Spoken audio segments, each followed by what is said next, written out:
do that fake shit, nah. The way they treat me, they act like I'm feeling them. So I got a script, I was just trying to feel something. Now I'm alone, you don't care, and in I the feel stew, I got a numb. spazzo. Back up in my bag, get the rackets and I cash out. I've been running laps, I don't got time to relax now. I just took a chance, wasn't looking for no handouts. Oh, they like proud of how we do this. I've been with my brothers in the hills, we going stupid. I can't stop, I've been different, always knew this. Trying to turn them Bordens into Benjis, needing blue strips. Oh.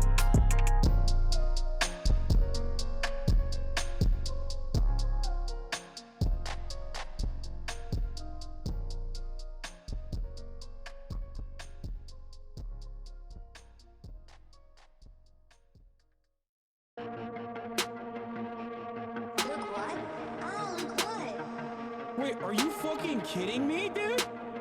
Oh my god, you are such a pathetic piece of shit. Shame on you. Shame on you, you fucking liar. You fucking filth. You fucking absolute dog shit. You fucking piece of shit. You fucking garbage motherfucker. What a fucking liar. What a fucking measly little liar, dude. What a fucking measly little... Holy shit. What a fucking measly little liar, dude. Holy fucking shit, dude. Fuck you. You fucking piece of shit. You fucking garbage motherfucker.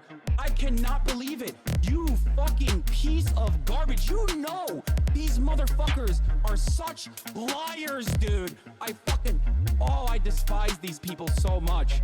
God, why are you such a fucking horrible monster, dude?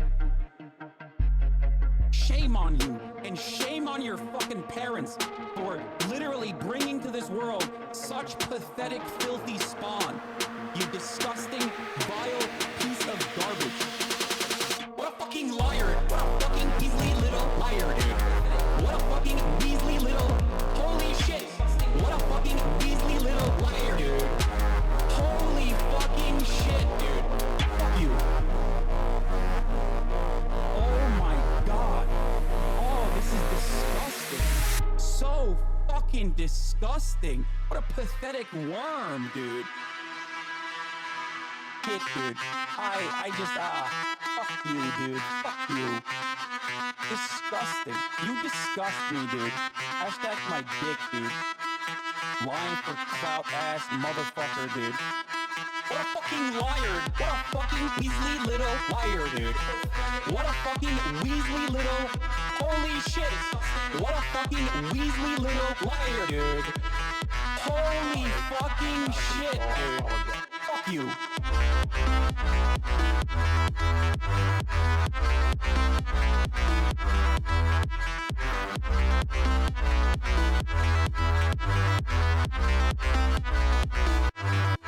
What a fucking liar. What a fucking weaselly little liar, dude. What a fucking weaselly little... Holy shit. What a fucking weaselly little liar, dude. Holy fucking shit, dude. Fuck you. Do not come. Do not come. Okay, this is the most disappointing video I've ever seen. She literally attacked the two things that I like.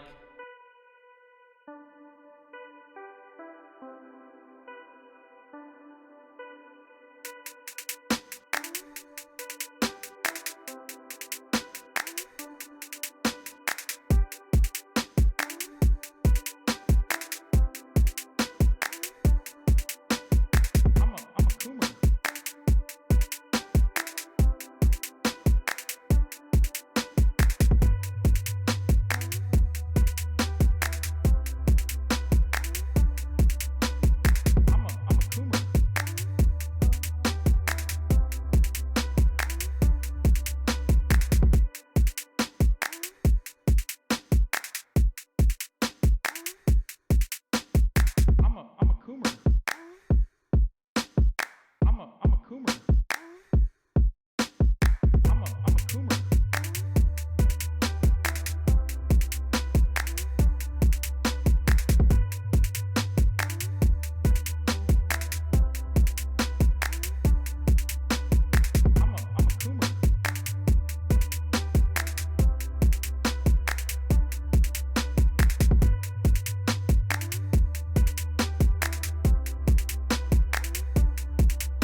Yeah.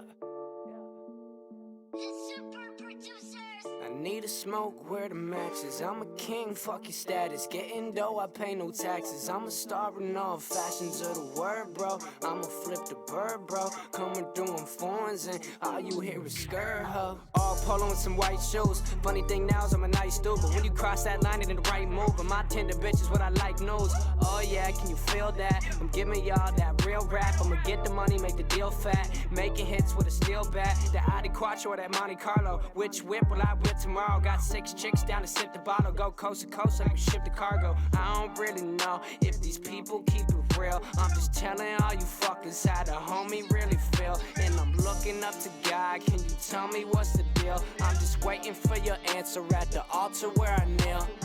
I need a smoke, where the matches. I'm a king, fuck your status. Getting dough, I pay no taxes. I'm a star in all fashions of the word, bro. I'ma flip the bird, bro. Coming through in foreigns and all you hear is skirt, huh? Let me get the money, I see you bitches acting funny, ha. Can't take nothing from me, nah. Rapping blunts like mummies, yeah. We freed the homie when he caught a bid. I roll around, you can't stop the kid. Truth be told, I'm hot as shit. Just say what up when you spot a kid. Real talk, I'm trying to speak the truth. I stay loyal, bro, to my roots. Since 15, I've been in the booth. At 16, I was on the move. Used to ride in that old Chevy. Now we out here show ready. I can see the bull, you're so petty. You can have your shine, my glow heavy.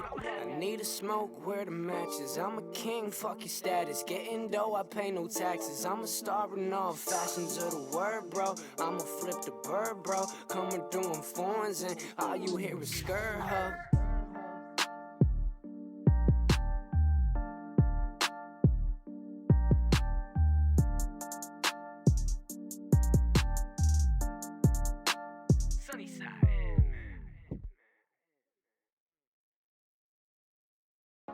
It was beautiful, yeah, together. Even though we planned forever. Days of dreams, nights of talks. It was only us together. The world was ours, nothing out of reach. Imagine where we could be. Our dreams is one, hope brighter than the sun. What could ever stop us? Then it all turned. I don't know why. Still to this day, I'm wondering why. Will we ever know? Will we ever get to understand what we both went through? Anyway, I'm thankful for the times I had with you. I just want to thank you for loving you. Your love made me love myself more. And I could never thank you, never thank you enough. I was down when you met me, but your smile wouldn't let me take down on myself, look down on myself. You told me I could, that I should, I would spread my wings and head for the sky. Then it all turned. I don't know why. Still to this day, I'm wondering why. Will we ever know? Will we ever get to understand what we both went through? Anyway, I'm thankful for the times I had with you. I just want to thank you for loving you. Your love made me love myself more. And I could never thank you, never thank you enough.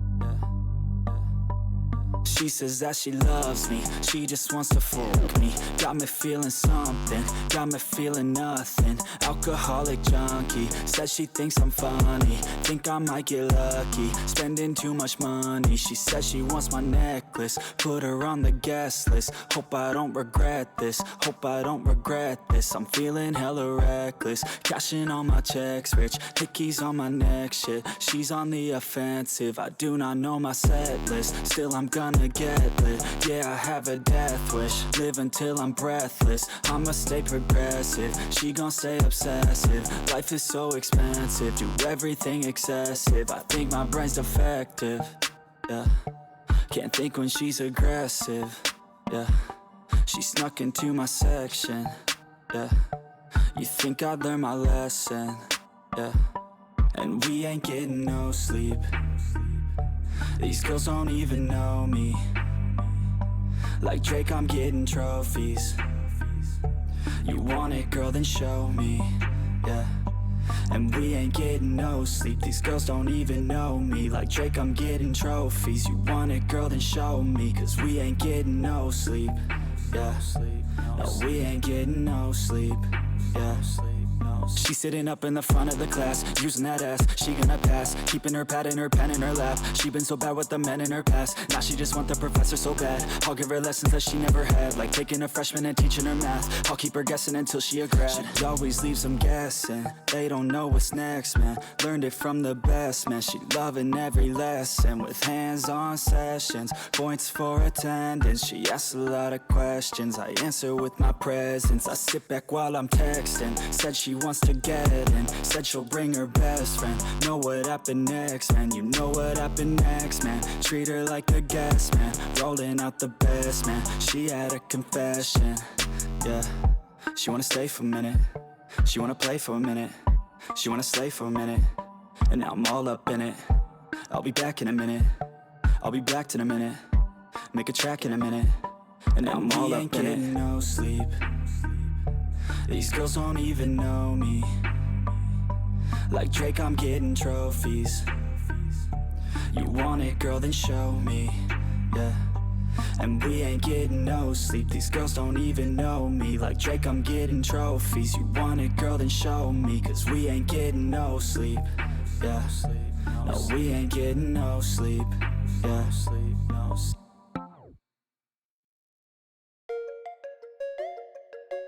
Don't like me, 'cause I'm on the road, yeah. Alright, let's go. Don't like me, well I'm on the road. I speed, chase, that's what I love. Can't see what I can't control. Did it once, yeah, do it once again. Watch my father, yeah, he taught me how to win. Cop new product, money taught me how to spin. Waves like water, music taught me how to swim. I'ma fill my bottle way up to the rim. Back then, yeah, I never talked at all. Ashes, yeah, let them bitches fall. I've been way better than before. Posted with my cash standing tall. Hey, yo, watch this. Got a foreign gold switching for my necklace. Got $100,000 on my checklist. All the money you made, that's my work slip. You ain't learning. I be a new person. I be making money fast, they be so determined. I be working every day, yeah, I'ma pop my circuit. Get me another diamond chain, made it from the surface. I been hurting. Would you live with me? Straight till the end. Baby, don't leave my back, I'm too spent. This is what I got, yeah, it's how it been. But that's okay, cause I'm making ends. Don't like me, well I'm on the road. High speed, chase, that's what I love. Can't see what I can't control. Did it once, yeah, do it once again. Watch my father, yeah, he taught me how to win. Cop new product, money taught me how to spin. Waves like water, music taught me how to swim. I'ma fill my bottle way up to the rim. Back then, yeah, I never talked at all. Ashes, yeah, let them. I've been way better than before. Posted with my cash standing tall.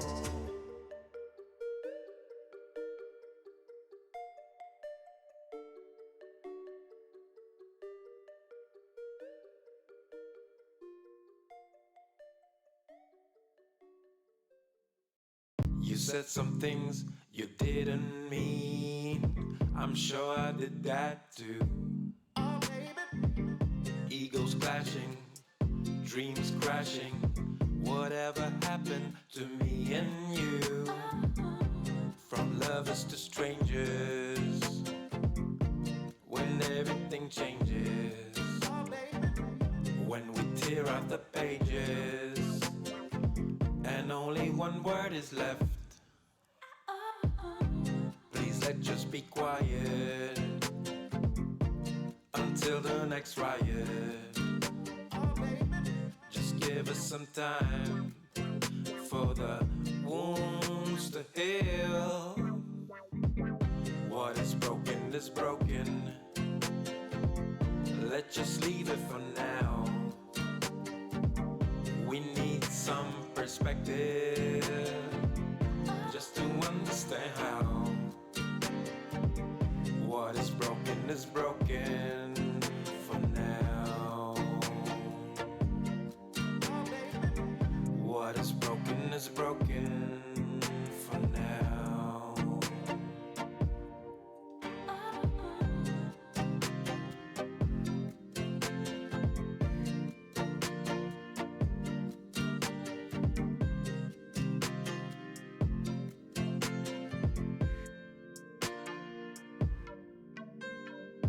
I think we both need to grow so that we need not to know. Maybe doubt, maybe ask, maybe understand at last. From knowing to asking, from tearing to building, from thinking to feeling, from hurting to healing. Please let's just be quiet. Hi. And Hi, let hello. the silence speak. What's up? Hey, how's it going? I Just hope give you're us all some doing well. time for What's the wounds cracking to heal. out there on the internet? What is broken is broken. Good things, I hope. Let's just leave it The for world now. is on fire. But I hope you're having a good day anyway. You know? Toast some marshmallows by the flames. What is broken is broken. I'm pretty good. I'm just very, very tired. I have to take B12 shots every week. Because I'm severely anemic. Yes, maybe tomorrow. Too anemic even for supplements. Supplements don't do shit. I was on, not even pills, but like B12 tincture for like 6 months. And when I got my blood tested, my doctor was like, "Oh, are you vegetarian?" I'm not. I'm not a vegetarian. I also eat like a lot of greens, so like there's literally no reason for that. Just good old-fashioned fucked up gut from celiac. Are you a conservative, ma'am? I think it's pretty common with celiacs to be vitamin deficient in one way or another. I think I also have like a slight iron deficiency, and I'm also just vitamin D deficient because I don't spend enough time outside. But life is hard. Anyway, the whole point of that was that tomorrow is the day that I do my B12 shot. So I'm always really fucking tired the day before. And I'm all fucking, like, dead. So if you ever wonder why I'm extra fucking tired on Thursdays, that's why. I look so pale, too. I look, like, dead. Look like I just rose up from the grave. It's shitty. Anemia struggles. I got a funny one. Very relatable. Look at this. I know. Seeing in the polling data going into this election about what they cared about in the order in which they ranked it. So we have had a lot of I even took a nap and it didn't help my tired level. Just exhausted. Maybe this is a sign that we're going to see a little I've haven't even been able to work out. I'm so tired. You know what's missing from this 1, 2, 3, 4, 5 top 5? It's supposed to be on my muscle mommy art. White Walker looking ass. No, literally, like, especially when I, like, first get up in the morning, like, every Thursday I wake up and I look in the mirror, I'm like, Jesus Christ, am I dead? Like, am I an actual ghost right now? No, it's real, though. And then, like, by Friday afternoon, I look like a normal person again. It's so trippy. I wish I could just absorb fucking B12. That would be so cool. Appreciate it. You know? You don't know what you got till it's gone. Like, I eat pretty well. Like, decently well. And it's, like, so frustrating. Like, my stomach just doesn't want... It doesn't want the goodness. It's like, nah, we'll just die, I guess. Vegans have the same problem, yeah. Yeah, that's why my doctor asked me if I was vegetarian when I got my blood tested. And I wasn't at the time. He was just very concerned. Like, but no, it's like a genetic thing. It's been so long since I read about it. It's weird. Like, it's, you need a certain... There's something that your body makes in order for you to be able to absorb the B12. It, like, bonds to it or something. Something factor. Yeah, you're lucky as fuck. I'm so jealous. I got all the shit ones. The celiac, the migraines, fucking anemia. I, like, might get diabetes. Like, I don't know, dude. I'm just fucked. I don't know, but that was... The mental ones, though, yeah. Yeah, same. Ah, gotta love it. Gotta love it. What are you gonna do, though? Gotta make the best, I guess. Take care of yourself as much as you can to get by. I don't know, man. Oh, God. I need, probably, like, a higher dose. It's weird, because, like, if you're giving B12 to animals, like, I looked this up, you know, just for reasons, just purely scientific curiosity. If you're dosing animals, you do it by, like, per 100 pounds, right? It's like, I think a milligram, or no, a milliliter. Wait, that's not right. 0.1 milliliters? Something like that. Like, per 100 pounds. But with humans, they just, like, do a standard dose of, like, one milliliter. So it's like, I feel like I need more. Like, I do not weigh 100 pounds. Like, I feel like that's not right.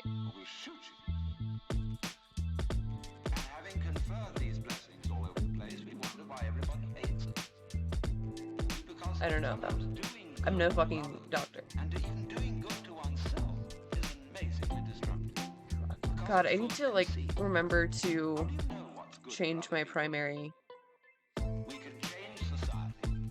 We can get enormous enthusiasm going out of the idea that there is a revolution afoot and that this revolution is going to set everything to right. Do you know a revolution that ever set anything to right? Gotta see the doctor. Get a medication. So I can at least power through this shit a little better. More bloodshed, more trouble. Diabolical things are done in the name of righteousness. I've been busy, okay? We don't change. I wrote it down, so maybe I'll do it now. It's hard, because, like, if I don't wake up at, like, 8 a.m. and call them right away, I'll be on hold for, like, 3 hours, and that just really throws off my entire vibe. You know? It's annoying as fuck. I also have to like spend time to like research a doctor like near me. I don't know. I do not know. I think I'd prefer to not have to go far, but I also don't want someone that's like garbage, so life is hard. There's so much happening. So much going on. All of Twitch is still freaking out about the terms of service that didn't even happen. The whole fucking, like, Midwest and East Coast is just covered in smoke. Laura Ingraham said it's fine and safe, don't worry about it, no health risks, but then I also found from Fox Weather, yeah, it's hazardous and setting records for the worst air quality index ever recorded anywhere.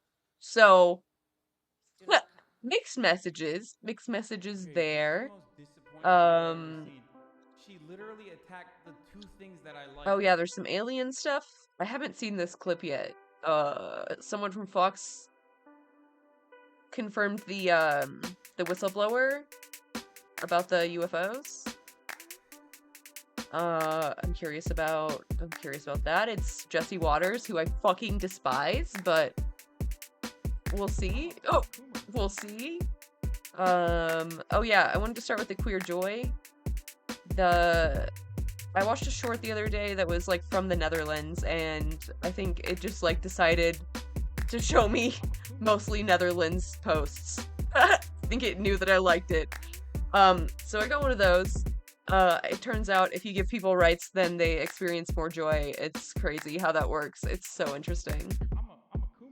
Fox interviewed the guy, Michael Schellenberger. Is that the whistleblower? Or is that a different guy?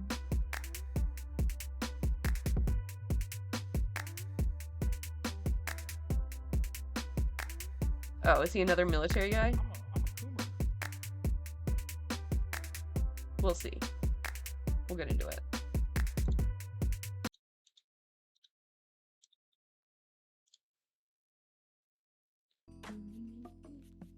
Being gay and gayness, queerness seems so mainstream here compared to what I knew in Paris. Quite more integrated here than what is in Argentina. Back there, people is like fighting to be recognized. Here, the people is part of the society. You get these people in these like really like rich houses that are looking out, and they're like fully supportive, and it feels really nice. Global discrimination against queers is still widespread, but the Dutch, they don't care who goes inside your bed.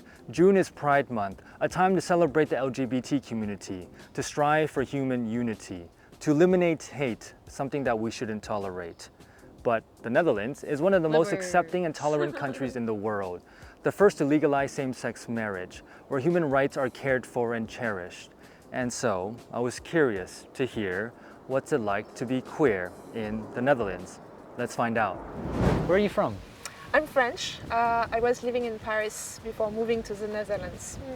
Paris, and now you live in the Netherlands. How long have you been here?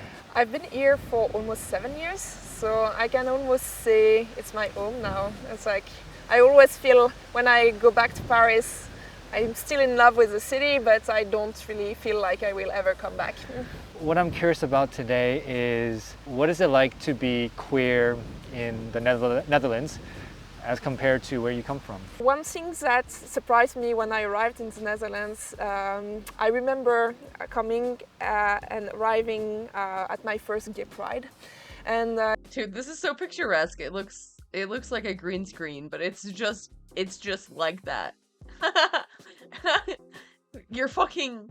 Your country is just like a fucking Microsoft screensaver, like, fuck. Gay pride in Paris had always been something that I had seen, like, that was really about the gay community gathering, and it was like like LGBTQE event. But I arrived in Amsterdam, and it was this very inclusive, completely mainstream celebration where I saw like parents with their kids, grandma, grandpas with their grandchildren, just with balloon, just enjoying the vibes, watching the colors, and it felt like a huge celebration and not just something that was limited to the gay community. So that I remember this being a surprise for me, and me telling myself, oh, being gay and gayness, queerness seems so mainstream here compared to what I knew in Paris. It's almost about reverse inclusivity, right? One thing that I had experienced in Paris, for example, was the fact that I often found that the gay community was quite monolithic in a sense. And I would always have this question, but who are you? Are you an heterosexual? Are you a lesbian? And I would always have to define myself as if you would have to put a strict label on it. And I think for me, the difficulty at the beginning was the sense that I had the impression that I was entering in a community where you had to adopt some set of behaviors that would label you and put you in a certain box, and probably because the community was quite restricted. And I think this is what happens when things are not accepted. You have to almost shout out your identity and have like identities that are really pronounced. But arriving in the Netherlands was for me a bit of a breeze of fresh air, because I felt here that you could be whoever you wanted. Like the spectrum of queerness was much larger. You can be queer but have like a lot of heterosexual friends. You can be queer and still want to defend rights and be adamant about this. You can be queer and be exuberant. You can be queer and not even show that you are queer. There is no chip on your shoulder and you don't have to defend any identity, because you have less of a sense that your identity is in danger. Now let me quickly interrupt to show you some interesting data. There was this big study of the LGBT community in the EU, and they found that in the Netherlands, 67% of people are very open about their sexuality. Another study showed that 96% of Dutch people do not reject.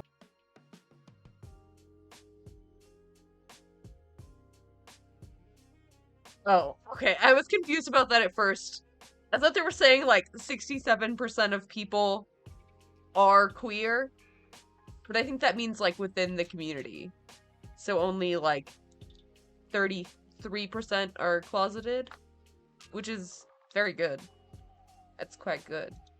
Homosexuality. Now, when it comes to feeling comfortable holding hands in public, almost 60% of people in the Netherlands do not feel comfortable holding hands in public because they fear harassment. Let's get back to the conversation. In Amsterdam, we were talking about how, say, the Pride Parade, you see children, older folks, families together celebrating. It's not just the queer community, but it seems to be a bigger community that is more inclusive.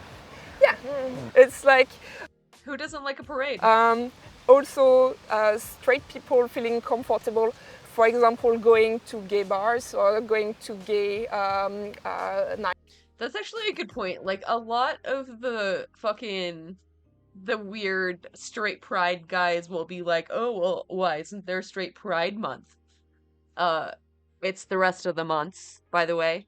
That's why. But, like, you can go to pride if you're straight. Like, it's okay. You can come. Just don't fucking be rude. You know? Be normal and you can come. It's cool. It's fun. Nightclubs, like there is this street in the middle of Amsterdam that is traditionally labeled as a gay street, which has a lot of gay bars and nightclubs. There is one that's called So, that is great, very exuberant and a lot of things. But if you go there on a normal night, we'll also see a lot of straight couples and straight people that go there just to have fun. When you start to see a lot of straight people in gay bars, this is somehow the sign that the topic has become almost a non-topic, because also it means that gay people are feeling much more at ease of being who they are outside of her in front of other people than people from their community. You know. Okay. Well, thank you so much for sharing your story and insights. Thank you. Well, thanks for joining me here today. What's your name? Juan Manuel, and I'm from Argentina. From Argentina. And how long have you been living in the Netherlands? 1 year and a half, more or less.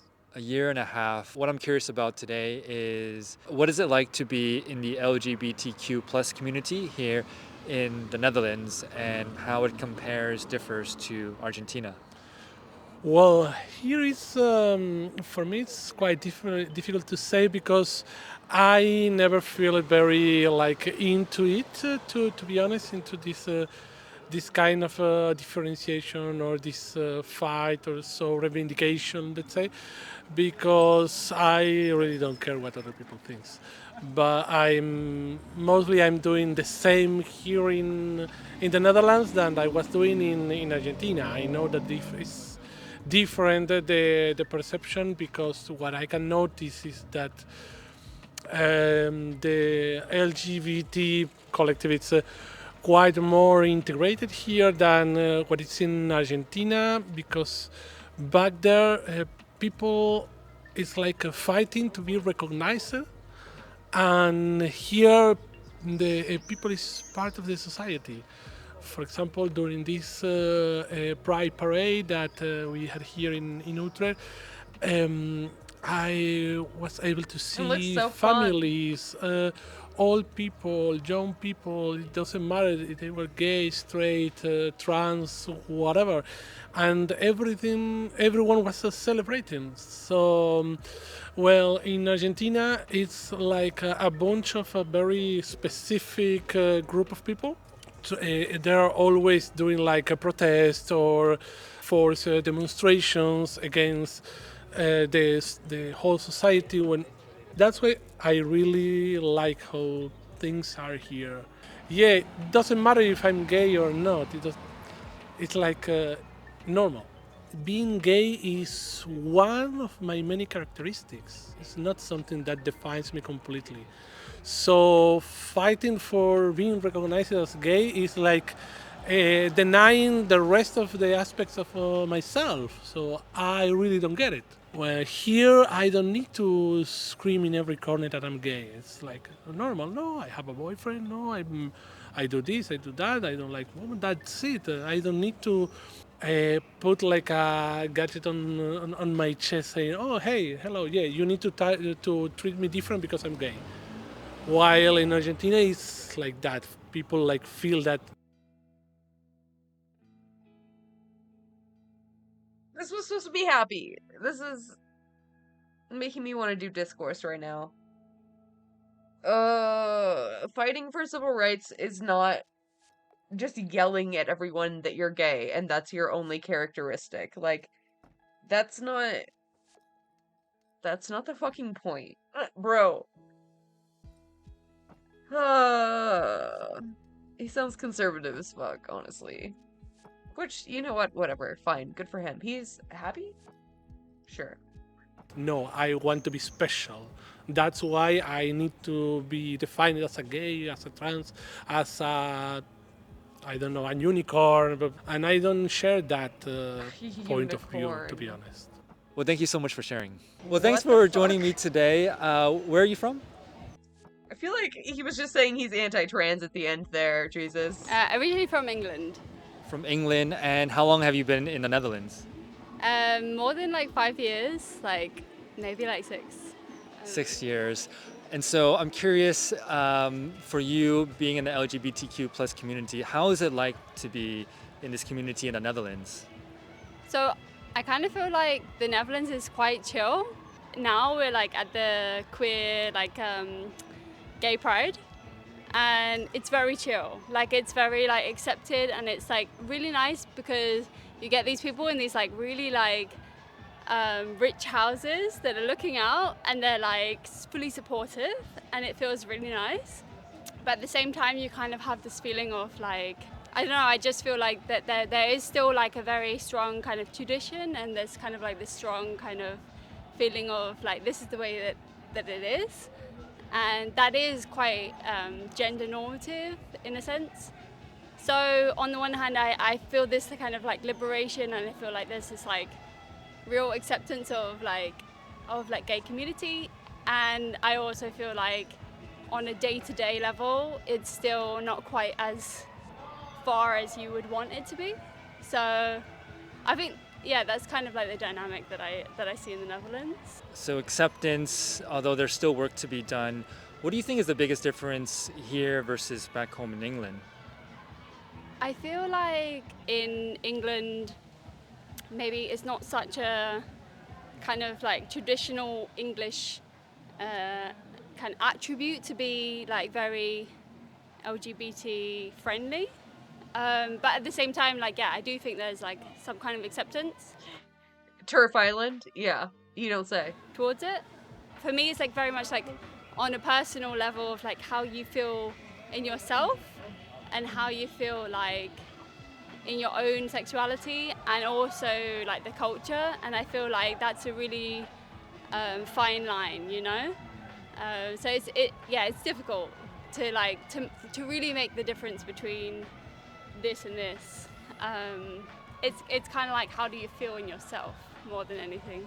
Yeah, no, that's a big one, acceptance. So then a question for you, how comfortable do you feel being yourself in terms of your sexuality on a scale from 1 to 10 here in this country, 10 being super comfortable?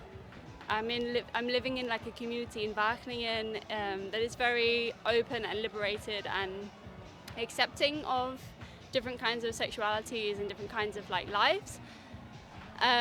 So I think on that sense I'm very comfortable, but I think, yeah, there's definitely the sense that like if I was to move out and be in a kind of like more heteronormative or like in a more kind of traditional community, that it might feel more difficult to be different kinds of sexualities. So I think right now I would say I'm more on a 9.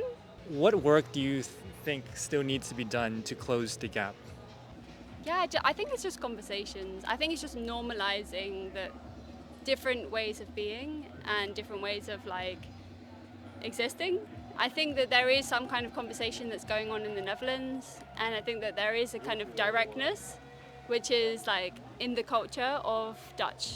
So I think this way of like being and being able to be like, okay, this is different, this is confrontational, this is like something that's uncomfortable, and being able to say it, I think that's the most important thing. Well, let's continue having conversations and let's continue having fun. Thank you so much for sharing.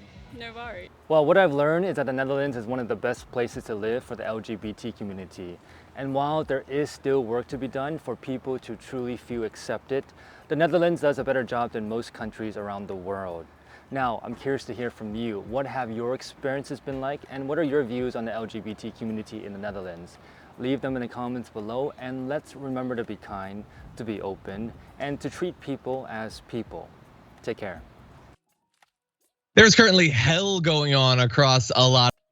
Ah, way too dank.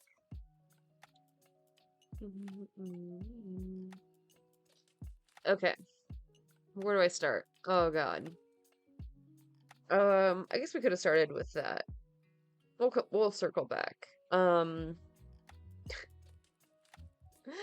So Laura Ingraham had some fucking guy on who apparently was also advocating that there is no health risks with cigarettes. Interesting connection there. Saying that the pollution from the fire is not a health risk. So let's just see that. Look, the air is ugly. It's unpleasant to breathe. By the way, I looked everywhere for like the full episode. I couldn't find it fucking anywhere. They didn't post it. And I can imagine why. Breathe, and for a lot of people, they get anxiety over it. But the reality is, there's no health risk. Okay, there's EPA research. They've done lots of clinical research on asthmatics, on elderly asthmatics, on children, on elderly with heart disease. Not a cough or a wheeze from any of them. We have this kind of air in India and China all the time. No public health emergency. Speaking of, do you notice like in all the coverage? Yeah, in areas where there's more smoke and more pollution, like they get more asthma. Like what? Of, you know, Bill Ware, the tailpipes, all this stuff. They never ever mention the fact at the top that China is the #1 polluter in the world. Never. Yeah, this is like clean air in China. Not right now. I mean, it's really bad. No, it's actually gotten a lot better in the last like 5 years. You know, in the winter, they never turn on their scrubbers for the air pollution because they don't care. Weir has no idea what he's talking about. This doesn't kill anybody. This doesn't make anybody cough. This is not a health event. This doesn't make anybody cough. Got nothing to do with climate. First off, this is wildfire smoke. This is natural. This is not because of climate change. It's not because of Bro, you can't see across the fucking bay. What the fuck are you talking about? fossil fuel, you know, internal combustion engines. He just has no idea what he's talking about. All day, by the way, it seemed like the media figures that we've become accustomed to seeing on television during these crises, they seemed like they were back in their element and kind of almost enjoying the moment of wearing masks again, didn't they? They seemed to have a little pep in their step with those masks. Now, yeah. If you breathe in particulate matter from a wildfire, it can do permanent damage to your lungs. You shouldn't breathe that. They talked about the dangers of something called particulate matter from the smoke. Yeah. Here's CNN earlier. Consider wearing a They didn't just invent this, that's a thing. mask, and that is because of the particulate matter in the air. This is among the tiniest, most dangerous kind of pollutants, and it's the kind of thing found in this wildfire smoke. These particles are so small they can get into the lungs when you breathe them in, get into the bloodstream, and cause all kinds of health issues. Steve, we're back at the masks.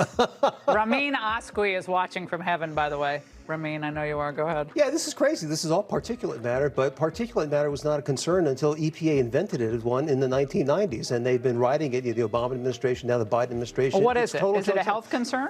No, particulate matter is very fine soot. Well, you don't want to be breathing that in all day. They're just carbon particles. They're innocuous. Just carbon particles. Even Laura's like, oh yeah, I don't think you want to breathe that, right? And he's like, nah, it's fine, bro, it's fine. Okay, by them, they're innocuous. There's nothing in them. They have no effect. EPA has all this testing on real live human beings that shows no effect. This is total junk science. You're fucking kidding me, dude. Who the fuck is this bozo, dude? Oh my god. Oh my god. Doesn't make anybody cough. What an insane thing to say. Are you still here, Jesse, by the way? Does wildfire smoke make you cough? When you had like worse asthma, did it make you cough more? I can't imagine that it helped. Wasn't fun, right? Yeah. Like, it hurts my lungs, and, like, I don't have asthma. Like, I don't... Holy fuck.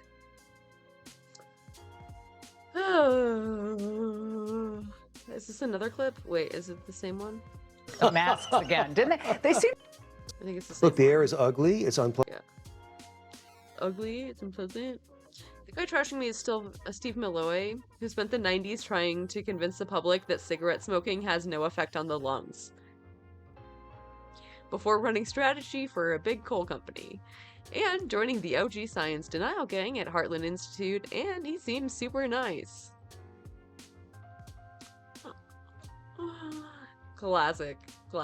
Meanwhile, from the National Weather Service, air quality has plummeted across much of the northeast as smoke from the wildfires in Canada move south.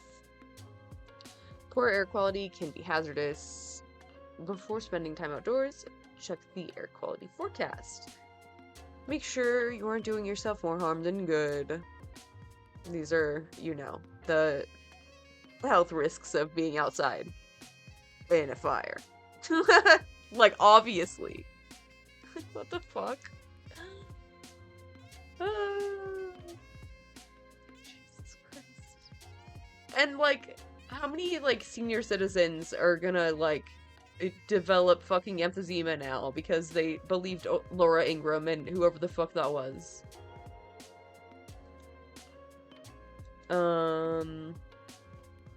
Also from Fox, confusingly, New York, Philly, Washington smothered in unhealthy air as Canadian wildfire smoke pours into Northeast.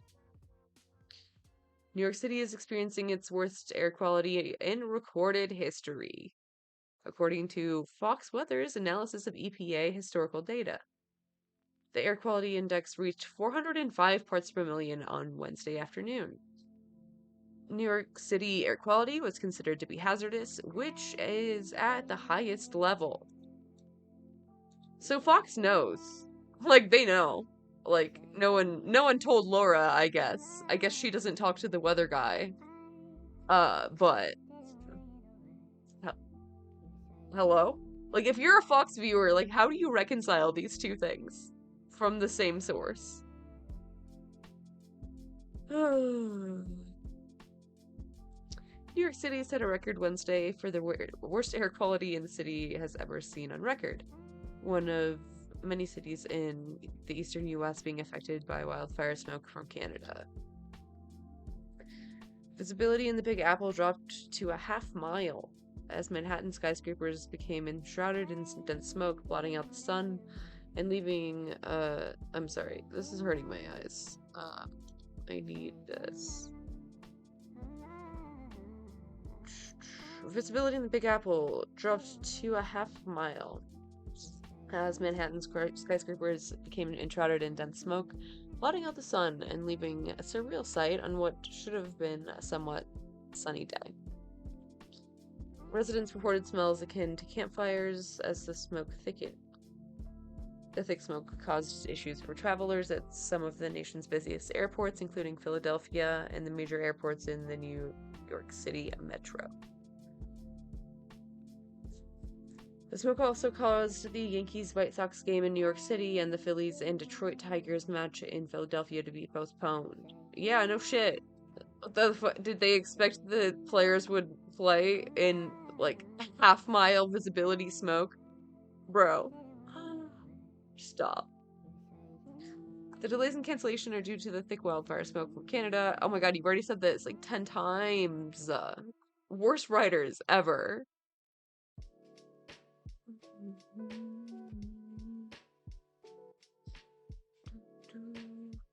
On Tuesday, New York City had the worst air quality among major cities at one point. Tuesday night's reading was 196, the worst air quality index on the planet. The second worst was Delhi, India. RIP. RIP. Yeah.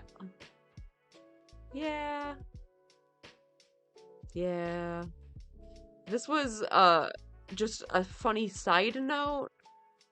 The Guinness Book of World Records has, like, a city with the worst air pollution, which is funny to me, like, you're the worst! Number 1! Let's go! So, that's funny. Alright. Alright. Let's do this, and then we'll get into the alien thing. Another link for later. Leaked police cam footage. All of a sudden, cops investigating crash. Oh, I think I saw that. I think I saw that on Twitter. Uh-huh. Best scam ever or something is happening. Yeah. I mean, I think people are, like, a little on edge. You know? I think people are on the lookout. I don't know. Let's just finish up the wildfire thing and I'll get into the aliens. There's currently hell going on across a lot of this country, almost literally, certainly in appearance. The air quality has plummeted across hundreds and hundreds and hundreds of miles of America, thanks to an insane combination of the prevailing winds and literally hundreds of wildfires going on in Canada. And it is serious stuff, despite the efforts of some in the media to make light of the situation. Early data suggests this is the worst air quality event in New York City since records began in 1999. It's among the most dire for wildfire pollution ever seen in the U.S. Since Tuesday, New York City and Detroit have recorded some of the world's worst air pollution levels ever recorded due to fires. This is serious because wildfire smoke, when present in high concentrations at ground level, as it is in many parts of the country right now, can cause serious health complications, especially for the elderly and people with heart ailments or asthma. If you are in the Northeast or the Midwest or anywhere there's a fire, really, you should have an N95 mask. At least. If you have to go outside, you should stay inside as much as possible. It has been a very bad few years for people with pre-existing conditions and comorbidities, and that's what we're experiencing right now. Tens of millions of people have been placed under air quality cautions. The U.S. has sent 600 firefighters and support personnel to assist Canada in fighting the wildfires. Nearly 250 were burning as of yesterday. I don't know the numbers for today, but that is very serious. So bad that the FAA warned this morning that they might be slowing down flights from New York, Philadelphia, and DC due to low visibility from the smoke. And you can see here, there's an ongoing tracker in different cities on the New York Times showing the level of the pollution in different areas. If you're living in those areas, please refer to these. Don't spend any more time outside or with your nose and mouth uncovered than you need to. There's predictions going on about how things are going to develop. You can see in this map over time. It looks like maybe we'll be out of immediate danger within a day or so, but it's impossible to say. More wildfires could be lit or could spread in Canada. We could have a resurgence of this, but anyway you slice it, Trey, it's pretty devastating out there. Both of us are LA based, but we've been affected by air quality from wildfires before. Yeah, I was about to say, so we're kind of used to it. Feels like it happens every year. It was part of the culture shock for me moving out here is walking outside and seeing like ash falling or whatever. It's like, okay, should I get everything and leave? Like, what's happening? They're like, no, this is, this happens every year around this time. But it does get worse each year. It's wild to me, the people that seem to imply that we just shouldn't care or that it isn't worse. There's so many people out there like, the world just burns sometimes. What are you going to do? Is it his real voice? I don't know, dude. It reminds me of someone. I can't place it. It sounds like someone else. Who is it?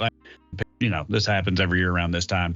But it does get worse each year. It's wild to me, the people that seem to imply that we just shouldn't care or that it isn't worse. There's so many people out there like, the world just burns sometimes. What are you going to do? Like, oh, is it like Rhett and Link? It might be Rhett and Link. I don't know. I still don't know their names. You just go to work, breathe smoke like a man, and shut up. You know what I mean? It's like, it's such a wild thing to tell people that they shouldn't care about. You know what I mean? It's especially wild to me coming from like the right, because like I'm from the South. A lot of people on the right in the South, obviously, and a lot of those people ostensibly love like the great outdoors because that's where all the things that they like to shoot live, right? And so but they love like the lake and the woods and all that stuff, but they're also like, if you let it be known that you're worried about those things being polluted or destroyed or set on fire, or being lost to climate change, they call you an alarmist and tell you to stop believing the lies of big weather. That's the other thing I don't understand. Who's supposed to be on the other end of the conspiracy that makes climate change a hoax? I just don't. It should be the most obvious thing that brings us all together, I would think, is like to prevent the world we all live on from dying. But it's not. That's been politicized too, and it's something else. I mean, you would think, you look out, you see how bad the air is. Well, okay, it's clearly time that we have some sort of conversation about the environment and about climate. And look, this isn't directly related to climate, but it is indirectly related to climate because when things are hotter and things are drier, wildfires are more common, and when they happen, they're worse. You don't routinely have 250 wildfires in Canada, and God only knows in 10 years how many that'll be, how many acres it'll be. It's something to talk about. On the other hand, you could be led to believe by crazy people on the internet that This is the deep state's plan to keep you indoors so that you don't go to the theater and watch Fast X and see traditional masculinity on display. I don't know, some stupid BS. That's probably. Yeah, so you stay inside and play Diablo 4 and get indoctrinated into Satanism. That's it. What's really going on.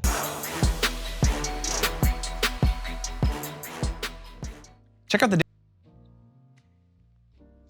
All right. Okay. I don't even know what this is. The possibility that the US government has non-human spacecraft sounds crazy, but the people who say we do are not. What a sentence. If you think there's nothing wrong, then you should have no objection to Congress looking.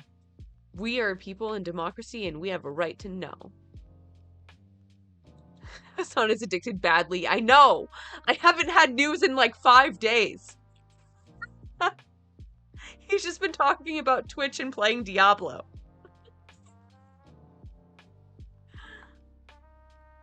God. To our next guest, that the U.S. military is in possession of at least a dozen alien spaceships. A dozen. And reportedly, both our government and private aerospace companies are trying to reverse engineer the ships. One source even said, we're trying to fly these ships. Let's bring in Michael Schellenberger, the founder of Public on Substack. So what are these sources telling you? We got 12 ships. What do these suckers look like, Mike? Good to be with you, Jesse. Yeah, I mean, the descriptions range from the classic disc shape to the triangular shape. Another person described one of the ships as sort of a modified Huey helicopter or deep sea submarine. These are all people that are sane, highly intelligent, in positions to know, and also cleared at very high levels of security clearance. They were very anxious in speaking with me. I protected their identities, didn't even reveal their genders or the institutions that they work for, but they all felt compelled to speak out in response to this whistleblower who you just quoted, who made those extraordinary claims, and they verified the core claims that indeed the U.S. government does have non-human spacecraft. And what exactly is the U.S. government doing with this spacecraft?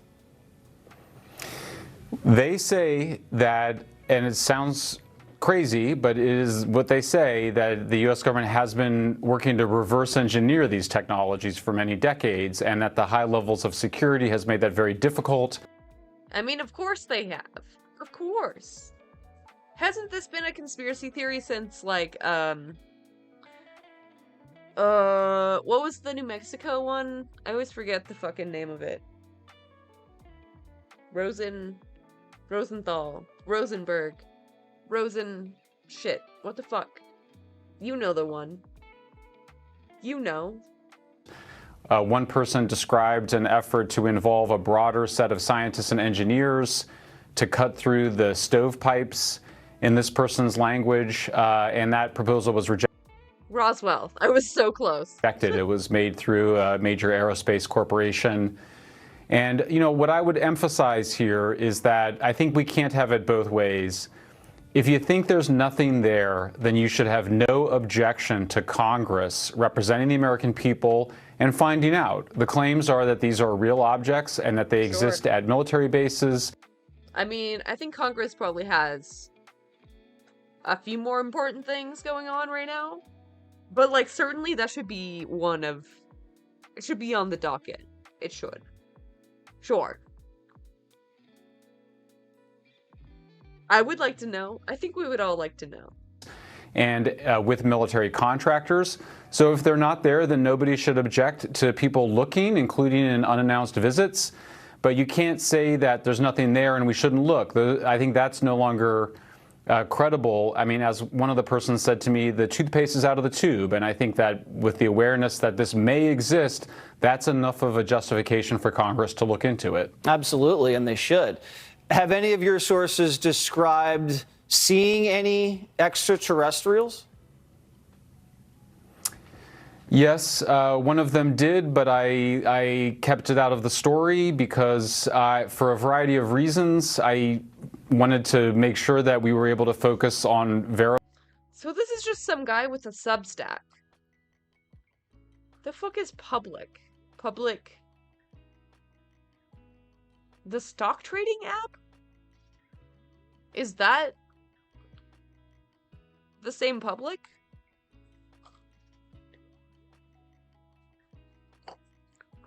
I mean, random, I guess. I don't know. Who are his sources? verifying, including with some of the same sources that David Grush also heard from, just to verify that there is a very large number of people that are in positions to know who say that there are indeed non-human craft. And at this point, I'm not really comfortable talking about some of the other details that I was told. Okay. And it's not James Carville, it's actual extraterrestrials? Yeah, I mean, it sounds absolutely crazy. And by the way, I should say, I continue to keep an open mind in both directions. I think everybody should. I think what's changed here is that you have a growing number of people who say this has gone on for long enough. We should not be subject to rumors. We are a democracy. We have control of our military and our intelligence agencies. And if they are hiding something from us, we need to find out. We're big. That would be crazy. Especially for, like, the US government to succeed at keeping that a secret for so long, you know?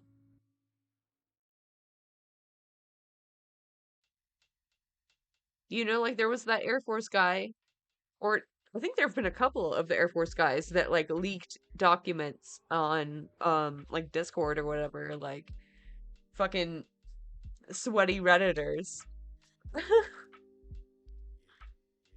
A published author, has a master's degree, was California governor candidate. I have never heard of him. Interesting. In green energy and climate stuff.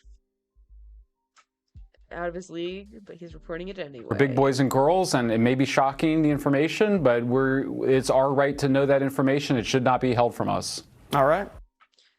So I guess, like, is he connected enough? Like, does he know whatever military dudes on this fucking UFO task force? Great reporting. Thank you so much, Michael. Thanks, Jesse.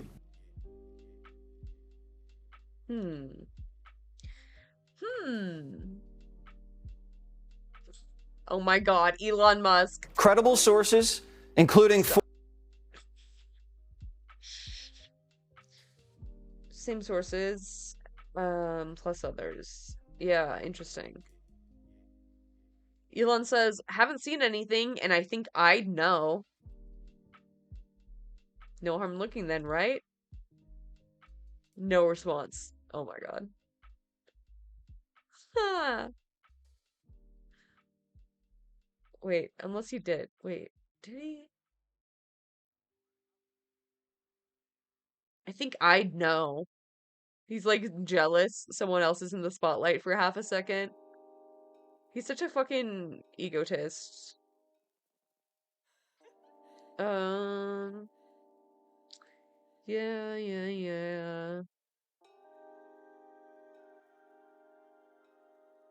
I don't know, man. I hate that they're, like, gatekeeping the information. They're like, oh yeah, we've seen it, but I can't tell you. I could tell you, but I'd have to kill you. Like, why'd you even bring it up then, man? Tell me what they fucking look like. What have you seen?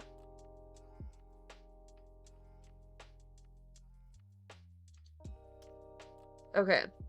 So this is police body cam footage that recorded a UFO footage in Las Vegas. Someone's backyard, claiming there was like 2 8-foot-tall figures with big eyes in their backyard, which is fucking insane. I think I would be having like a mental breakdown if this was me. I don't think I would be like calmly calling the police. He's sent to the Northwest Valley home.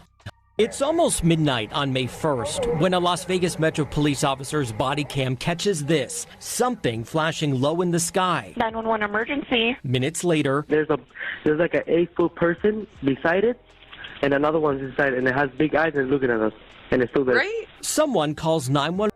Bro is so calm. Oh yeah, it's just like an 8-foot person. Like, you don't see that every day, right? Like, big eyes. It's crazy, man. It's crazy, dude. Maybe he's just really zooted. One reporting 2 large figures in their backyard. No, I'm so nervous right now. The 8 News Now investigators obtaining another officer's video as he's sent to the Northwest Valley home. I have butterflies, bro. Everyone saw a shooting star, then these people say there's aliens in their backyard. By now, it's more than an hour after that bright light. Officers meeting up with the caller and his family. What'd you see? It was like a big creature. A big creature? Yeah, like around 10 feet tall. I'm not going to BS you guys. One of my partners said they saw something fall out of the sky too, so that's why I'm kind of curious. Did you see anything He's so chill. Yeah, like 10 feet tall. Like, what? in your backyard, or they see like a big? That's what they say. They see like a big something with light. What I saw right now, I do believe in it. Police walk into the backyard to investigate, but Metro blacked out that part of the video because it's considered private property. What's clear? They're taking this call You couldn't get a fucking release? Come on. seriously. Hey, this might sound like a really dumb question, but did you guys see anything fall out of the sky? Asking others what they saw. I would normally discount it as nothing. However, seeing as one of my partners said they saw it too, only reason I'm actually investigating it further. That investigation turning up no concrete answers as of Wednesday. Whatever or whoever fell into that yard, long gone within minutes. Oh, hey, if those 9-foot beings come back, don't call us, all right? Deal with it yourself. Fucking pussies. Bitch ass cops. Hey, I don't want to deal with that. You can deal with it yourself. Aren't you supposed to serve and protect? Well, when it comes to aliens, you're not gonna protect? Alright, fine, I see how it is. I ain't dealing with that. Asshole. So yeah, this is quite weird, Brian was saying as we're watching this story. Now, we've been in contact with the family in that video, and as you heard in that 911 call, they seem very reasonable and honestly quite scared as you heard them in the call. No, they don't seem impaired in any way. And whatever crashed by the time that police got there was gone, but sources say that there's really no dispute. Something was in their yard. Exactly what? We do not know. I mean, it's so interesting. So, like, the Metro officer sees something, the neighbor sees something. I mean, so what could it be? Well, we know that there are obviously a lot of military bases around this area. George Knapp covers a lot of that stuff for us on the 80s Now Investigators. We're showing you drone video from above that area. And we know, of course, Creech not far away, Nellis Air Force Base not far. I checked in with them. They say they are not involved at all, and we are waiting to hear from the Pentagon as well. And you talked to these people. It seemed completely legitimate to you. And do you have any personal thoughts on maybe what it was? Right. So it seems from talking to our sources that something happened. There was obviously some flash in the sky. A lot of people saw it that night on the night of April 30th, early in the morning on May 1st. Did that exact thing land in their yard? I don't I feel like it could have been like a drone. Like anything. No, but these people said they saw some SUV circling the area. Could this have been some piece of equipment that malfunctioned?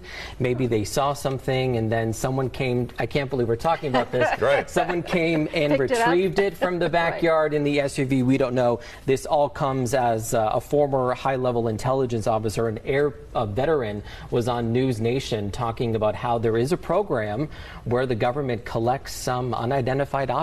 So this might be that. We just don't know. We're going to work to find out, though. And Brian, no substances. They were looking with clear eyes. Very interesting. Not big buggy eyes, though. This is really unique. Thank you, David.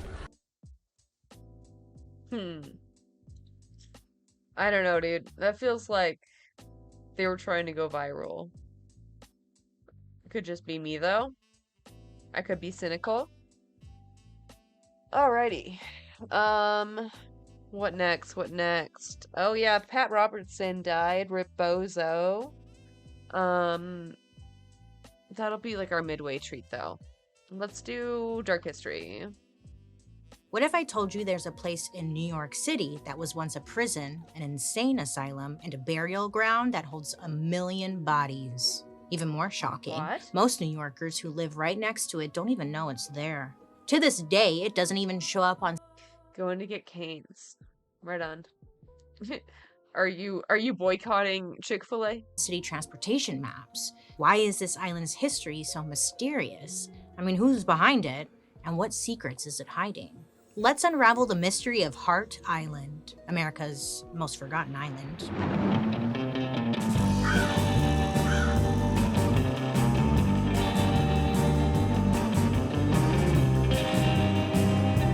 Hi friends, I hope you're Chick-fil-A fucking sucks. Okay, the waffle fries, I like them. I find often fries are too salty for me. So I like being able to salt them to my liking. You're the problem. Yeah, it's me. Hi, it's me. I'm the problem. It's me. I'm sorry. Look, I don't want to get heart disease. Listen. I'm sorry.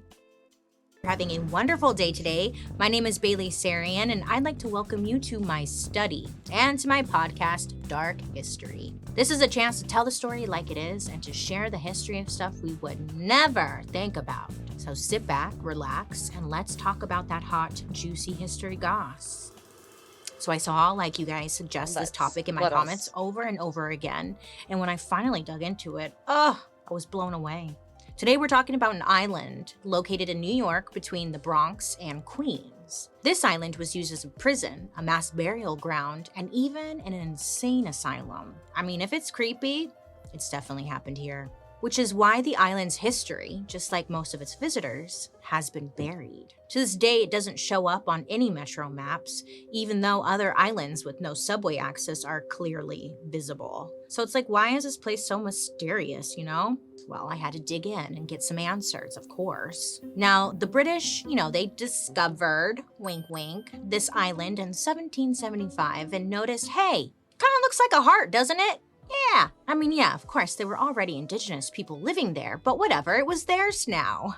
And they were going to call it Hart Island because it was shaped like a heart.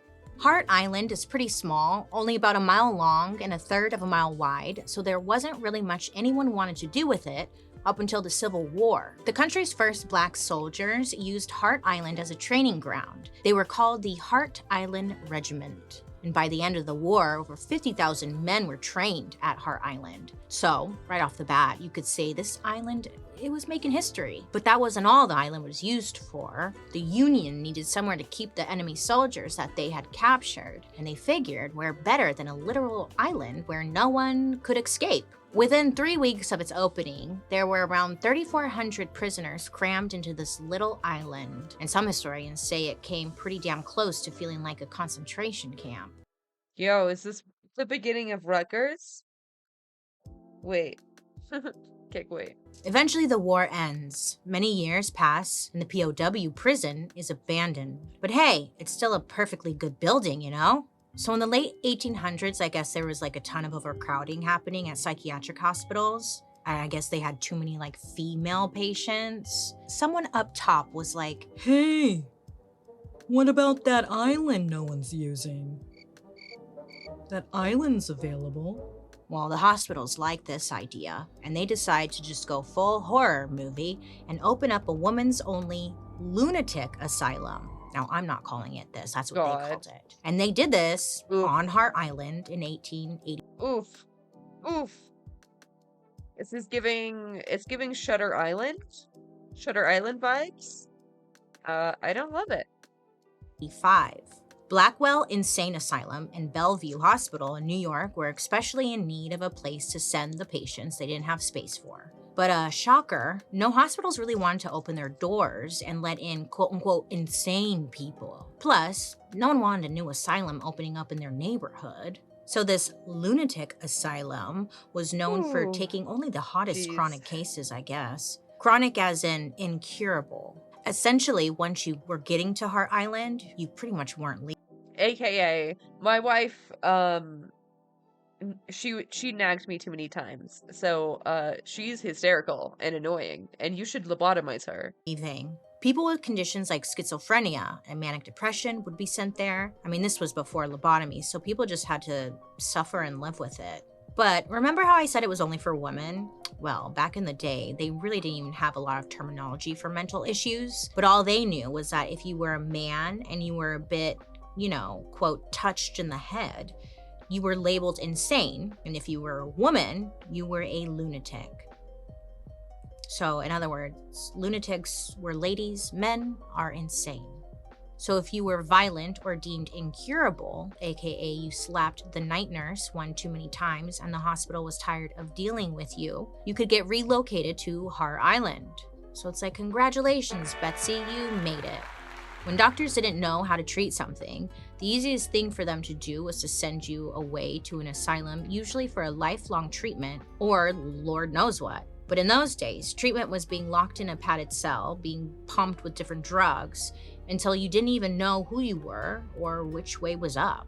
And if you refused to take them or maybe even acted out, you'd be forced into a straitjacket or shackles, and they would get that pill down your throat like no matter what the cost, god damn it. So needless to say, things were not great.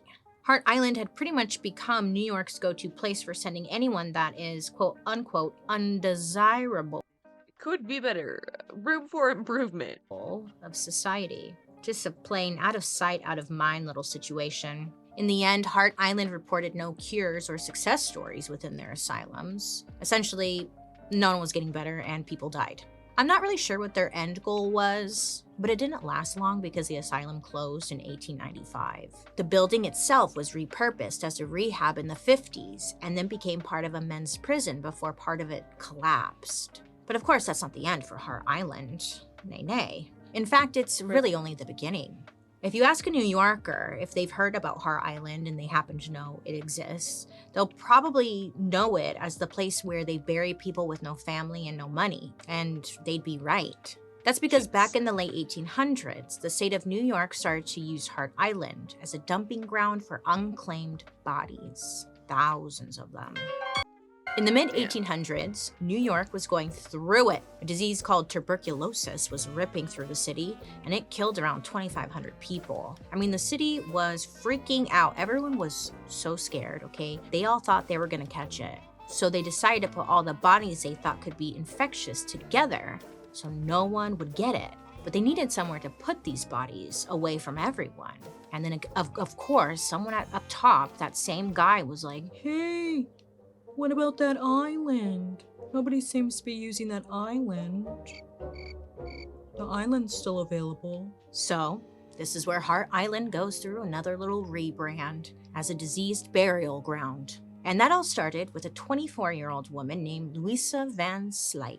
One day, Louisa wasn't feeling all that well, almost like she was getting some kind of flu. Now, going to the doctors would be ideal for most, but Louisa was a young immigrant who unfortunately had no family around and no money. Well, as the days pass, Louisa is feeling worse and worse. She's having trouble breathing. She's weak and desperate for medical treatment. So she ends up at a New York hospital where she was then diagnosed with TB. Sadly for Louisa, no amount of care could help her at this time, and she died. But because she had no family in the States, sadly no one showed up to claim her body. Now the hospital realizes that they have two problems on their hands. One, they're freaked out that this, quote unquote diseased body could potentially spread disease to other people. And two, to make matters worse, no one is gonna come and take her body. So again, they're like, what are we gonna do? I mean, they need to get Louisa's body out of there fast before it could potentially infect others. This is when New York is faced with a real moral dilemma. Where do all the bodies go, So with all these new tuberculosis cases, New York just goes for it and admits to themselves, look, Hart Island is the place for unwanted bodies from here on out. They got to work setting aside 45 acres of land at the northern end of Hart Island for a mass grave site of diseased people. On April 20th, 1869, Louisa Van Slyke's body was placed in a wooden coffin, loaded onto a ferry, and taken to be buried on Hart Island. Pretty soon, more unclaimed tuberculosis victims like Louisa just went into big burial trenches out of not only fear, but also because no one knew where else to put them. These trenches were about the size of a tennis court. Trenches could sometimes have 150 coffins stacked up, 3 coffins deep and 50 coffins wide. There was no respect, not even in death. But honestly, the city saw this as something that was just working, so they kept sending tuberculosis victims there. And they were like, hey, we have a lot of other bodies that we don't have space for. So they started burying women who died in that lunatic asylum there, unhoused people who died on the streets of New York City, men from local prisons, and even stillborn babies. And the bodies just kept on coming. Because of all that, this 1 Mile Island became a stain on New York. I mean, people really just want to forget all about it. There were tabloids that called it the Haunted Island. But there was one nickname many would remember Hart Island by: the resting place of last resort. By the early 1900s, Hart Island had gone through a bunch of facelifts, civil war camps, asylums, mass graves. One specific man looked at Hart Island and saw an opportunity to build an amusement park. Hey, what does an island with a bunch of dead bodies need? A tilt-a-whirl. Yeah, that'll give some life to the island. Nearby, just a hop, skip, and jump away, there was a magical place called Coney Island. Now, I've never been, but I hear it like it has an iconic beachfront boardwalk with shops, food stands, and America's first roller coaster. Now, when it first opened in the 1920s, people just loved it. But only, certain people were allowed in. White people. At this time, Black people could fight for our country in the war, but they couldn't go to Coney Island and eat a hot dog. America. A man named Solomon Riley decides he's gonna give Black New Yorkers their own Coney Island. Now, Riley was a hardworking entrepreneur from the Caribbean. He made it his mission to give Black Americans opportunities everyone else seemed to have. For one, he bought up property in Harlem, which was a mainly white neighborhood at the time, and became the first person to rent his properties to Black Americans in the area, something most landlords just refused to do. Riley made millions off his brilliant real estate investments, earning him the nickname Millionaire Riley. So, Riley purchases 4 acres of land on Hart Island and gets to building things like a dance hall and a 200-foot boardwalk. He was able to complete all of this by the summer of 1924, and the project gained attention in the papers almost immediately. People were buzzing about the new amusement park. Millionaire Riley was all set to open his park on July 4th, 1925 on Hart Island, but unfortunately, it got the attention of some not very supportive people in the city, specifically the Department of Welfare. 2 weeks before the park was set to open, the New York City Council stepped in. Remember how I mentioned that one building on the island became a prison? Well, the city said this would pose a major threat to Riley's amusement park. Their reasoning was that this park was too close to the prison, and this prison, just like the asylum, was used specifically to contain the, quote, most dangerous criminals in the state. The city was worried that prisoners would escape and, blend in with the crowds at Riley's park, and even steal a boat or a ferry to escape. So therefore, you can't open your little park, Riley. Sorry. So Riley took the city of New York to court. Ultimately, the court ruled in the favor of Riley. A judge said that because his buildings improved the island, the city had to pay Riley $144,000. In today's money, he made a profit of about $1.8 million. Hart Island has always seemed to be going through some kind of identity crisis. But one thing that has always stayed the same with Hart Island, it's always been a mass grave site. More and more bodies kept being sent over, including one whose story ended up shining a big light on the burial problems on the island. The year is 1978. New York is in the middle of a wicked blizzard. Visibility is next to nothing, and the cold air stings faces all over the city. But inside Manhattan's Beth Israel Hospital, Elaine Joseph was in labor. Elaine was an energetic, no-nonsense woman who grew up in Manhattan's housing projects. After that, she reached the rank of lieutenant commander in the Navy and then became a nurse. But on that snowy night in 1978, Elaine was giving birth. Her baby girl, who she named Tamika, came into this world prematurely with a heart defect. After her baby was born, Elaine was told to just go home and recover.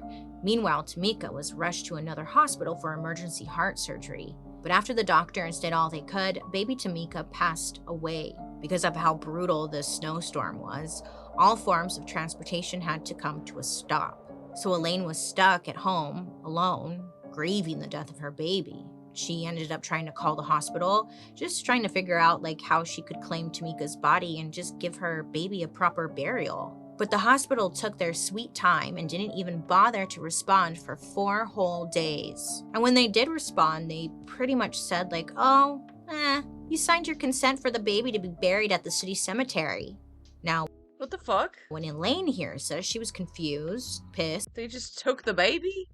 They took the baby's body? What the fuck? Angry, but most of all devastated by this major loss. And on top of that, she was getting no answers. Elaine said she never would have signed anything like that, but the hospital said, well, it's too late. Baby Tamika has already been buried. Sorry.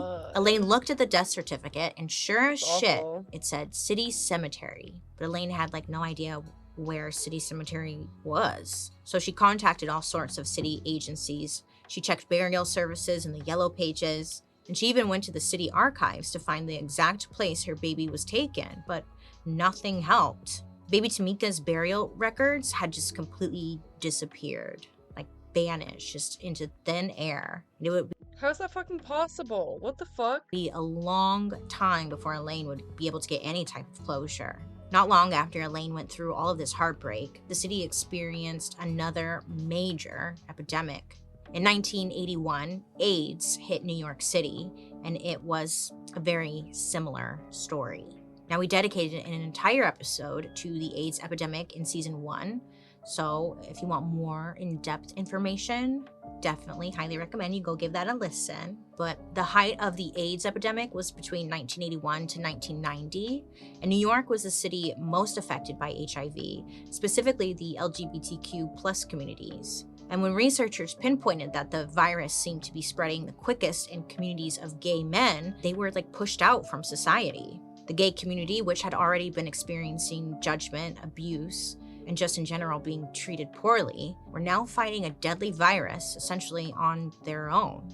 And other New Yorkers were so scared of them and catching whatever they had because there was really no understanding of what AIDS was. So when people died of AIDS, even the coroners and morticians didn't want to touch them. And worse, many didn't even want people who had died of AIDS to be buried in a traditional cemetery with their family because of this stigma. So they turned to the one place they knew they could bury people no matter what: Hart Island. The first documented burial on Hart Island of people who died of complications from AIDS happened in 1985. Normally, there would be a shallow grave where more than 100 adults would be buried, but this was not the case for those who died of AIDS. They were buried at the furthest possible point in the island, away and quarantined from all the other bodies. I guess they were concerned the bodies would still somehow be contagious. So they were buried in individual graves, 14 feet deep, in lead-lined coffins. As the years went on and more became known about AIDS, the city started burying people who died of AIDS-related complications with everyone else in those mass graves. And because of that, Hart Island became known as, quote, perhaps the single largest burial ground in the country for people with AIDS. Now, you'd hope this would be the end of Hart Island, but this is dark history. And wait, why the lead lined? Why was it lined with lead? Top of that, guess who came showing up at our door? A brand new epidemic. So this happened pretty recently and affected millions of us. I'm talking about the COVID-19 pandemic. So we know that when COVID first hit, people were dying at really high rates. And one of the first places New York had to turn to bury their dead was Hart Island. Just like with the AIDS epidemic, no one really knew what the hell was going on. So when COVID started spreading in New York City, people were dying at a rate 5 times faster than normal. I guess normally when someone dies, their family has up to 30 days to claim their body. This policy just couldn't hold up during COVID because the city was literally running out of places to hold them. It got so out of hand that the same department that handles natural disasters like hurricanes and tornadoes had to send hospitals these huge refrigerated morgue trucks to store all the bodies they had coming their way. So the city went back to their old card trick. What do we do with a lot of unclaimed bodies? Well, we bury them all together. The department that oversees Hart Island said burials increased from 25 a week to 24 every single day. This was because sadly thousands of people died without having a family member to identify them. I mean, even if you could identify the body, funerals are expensive, and many New Yorkers couldn't even afford to bury their loved ones, let alone give them a nice funeral. And that only got worse during COVID. So they'd be shipped off to get their Hart Island treatment, mass burial. Some people didn't have a choice, and now with COVID, Hart's body count just kept going up. I mean, New York is a major city, and people are going to die in their lives. So the city has to do something with all the bodies. I mean, they couldn't just like leave them in the streets. But when they do something about it, people have questions. So it's like damned if they do, damned if they don't. And they really thought that this was their best solution. Now, if you're like me, you're wondering, well, who the hell is burying these bodies? No? Just me? Okay, fine. Well, I wanted to know. And I found the answer for you. Nobody lives on Hart Island. It's like, again, kind of like way out of the way. So I thought maybe Hart Island had a list of employees who came in and handled the bodies and the burials and all that, but no. What I found was disturbing. The people who bury all these bodies are prisoners from a little place known as Rikers Island. And prisons have been supplying cheap, basically free labor to Hart Island for over 150 years. I had no clue about that. Now let me tell you about Rikers Island, another island. That's so fucking grim, dude. I didn't know that. I mean, obviously I knew there is prison labor, but digging graves, I didn't see that coming. That's shitty. Right? It's a prison that's known for being overcrowded, brutal, and a place that's literally so bad, they're in the process of shutting it down. I mean, it's been on blast in the media more times than anyone can count because prisoners often go without food or any medical attention. And it also has some shady practices when it comes to giving prisoners jobs. Jobs like what we're talking about right now, burying bodies on Hart Island. Now, this came to the attention of the media in 2020 when New York was getting surges of unclaimed COVID bodies and had no place to put them. Once the word got out that they were being shipped to Hart Island, pretty soon pictures and videos started to surface. And here's what the footage showed. Rikers Island inmates were in head-to-toe hazmat suits with masks, having to move coffins that were like hundreds of pounds. And they would then have to stack these heavy coffins in those like dirt trenches and then cover them up. At first, they had to use their hands to move the coffins and shovels to dig the graves. I mean, it wasn't an easy or quick process. But then the city eventually sent machinery like cranes to help with the burials. But still, on top of that, if there was bad weather, they would just have to deal with it and keep on digging the graves. In an interview with The New Yorker, one former inmate named Saxon Palmer described working conditions in these trenches during the winter months. Men would be in those trenches just waiting to stack heavy caskets being handed to them. And when the rain started, it would just, fill the trenches with sludge and rainwater and become one big mud pit. The worst part, standard caskets used in these Hart Island burials were not exactly waterproof. So the water would seep into the caskets and then out onto the prisoners. Saxon described the situation saying, quote, "You're basically taking a bath," end quote, in dead body water. Ugh, that's so nasty. Dude, that's fucking horrendous. Oh my god, what the fuck?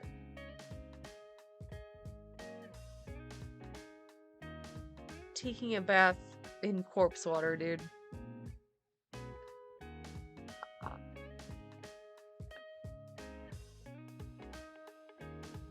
I'm just speechless. I don't even... holy fuck. Even though this was a mandated prison job, some prisoners didn't want the psychological trauma, but that wasn't exactly an option. Now in the past, if prisoners refused to do these brutal jobs or asked to be taken off the job once they started, it was seen as them disobeying a direct order. Some would even be punished with solitary confinement, but even that didn't seem as bad. Apparently they're not as strict about the rule now, But either way, Rikers Island inmates stopped burying the dead on Hart Island in 2020. And this was all thanks to one tenacious person who has been blowing the whistle on Hart Island for years. In 1998, a woman named Melinda Hunt published a book of photographs featuring burials on Hart Island. Now, visiting the island just to take photos was not something typically people were even allowed to do. In fact, most weren't even allowed to go at all. I'm confused.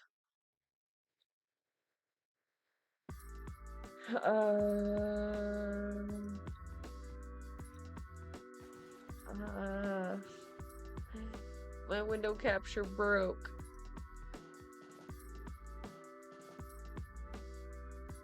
Hello? Okay. No?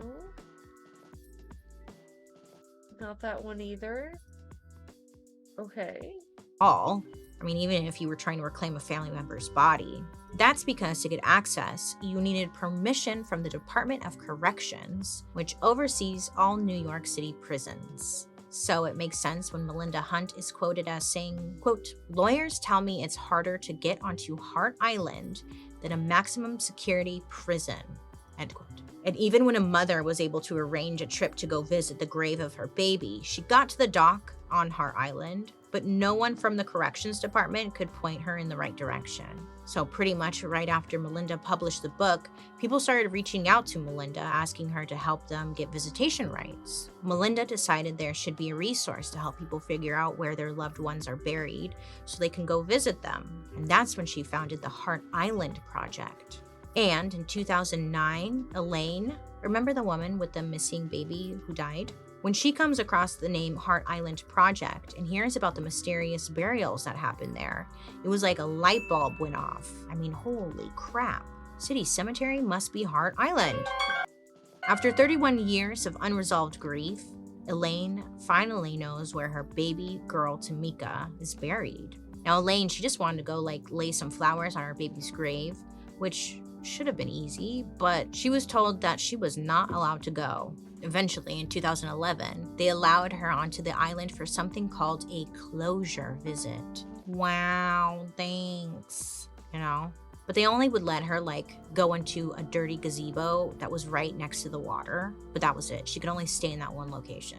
Back in 1872, a grid system was created for individual burial plots, and each plot was numbered and marked with wood, sometimes a religious cross or concrete. And that grid system is still in use today. She turned to the guards to ask for information about her daughter's burial site, but they didn't help her. I don't know if Project they just has been championed by West didn't know Virginia's anything. Democratic Senator Either Joe way, Manchin, a man who wasn't getting the closure she actually needed and wanted and deserved. And to add insult to injury, a piece of the damn gazebo fell on Elaine's head while she was there. Yeah. It wasn't until 2014 that Elaine was able to go visit her baby's gravesite directly. This story is heart-wrenching and awful, and it gets even worse because baby Tamika wasn't the only one.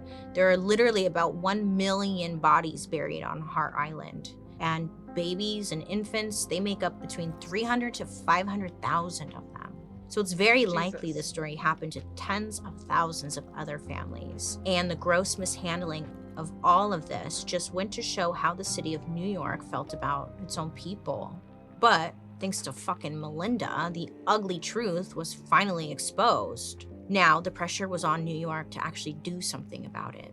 By 2021, New York State knows they've got to do some damage control to smooth all this over. They're like, yeah, we've done the mass burial thing too many times, but how about we try something else? Basically, there was a ton of bad press circulating after Melinda exposed the truth of Hart Island.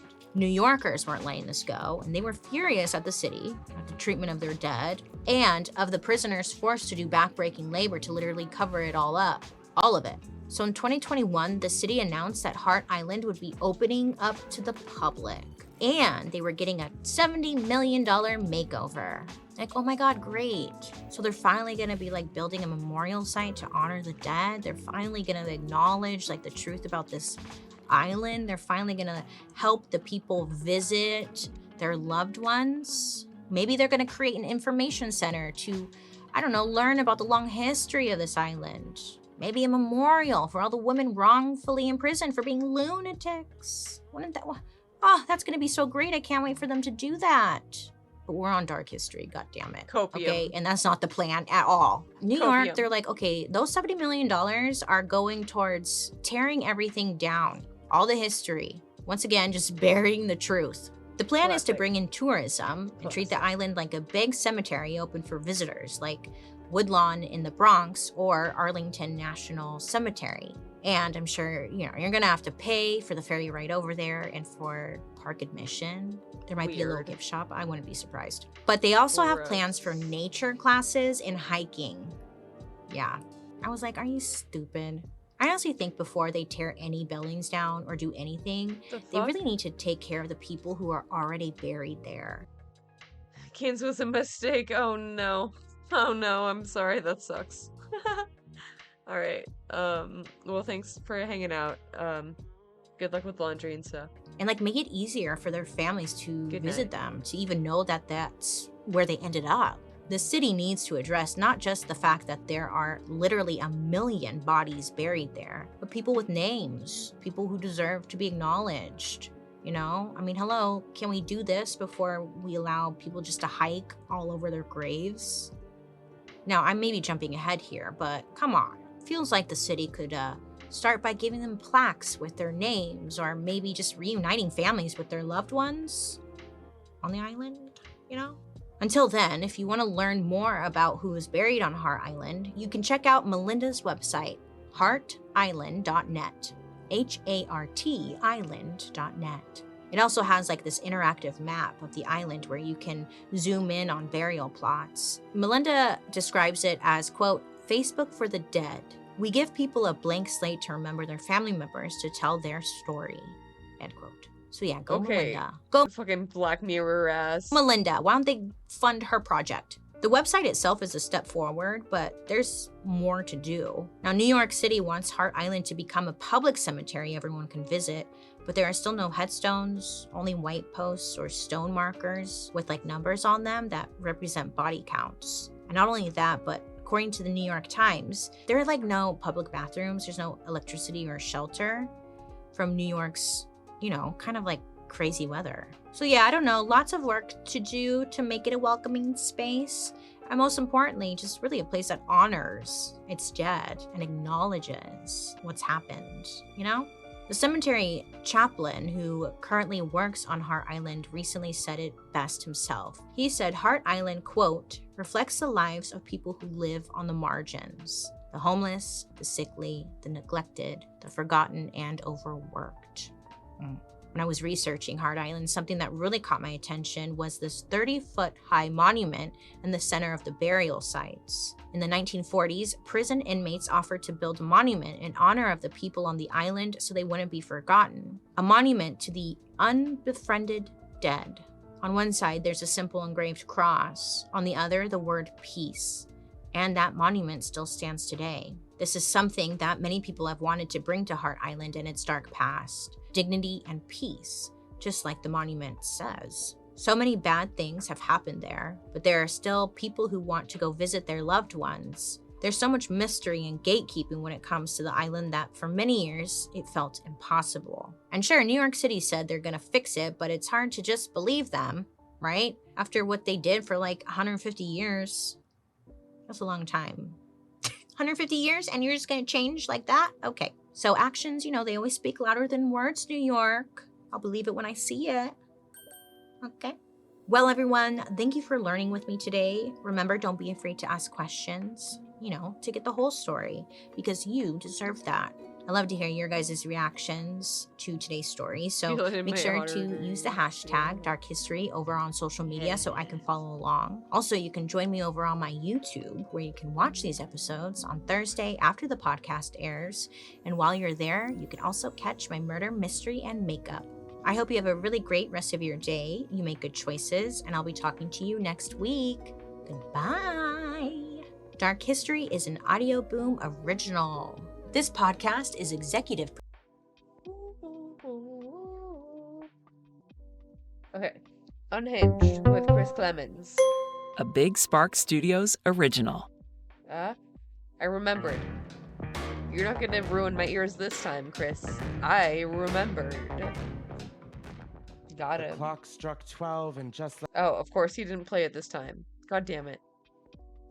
Debated. like that, it's Gay People Month. Hey everybody, what's up? And welcome back to Unhinged with Chris Clemens. Before we get into the episode, I want to remind you, if you haven't already, to subscribe to Unhinged with Chris Clemens wherever you get your podcasts. And also, rating and reviewing after you listen helps us out so major, as does commenting on the YouTube video portions.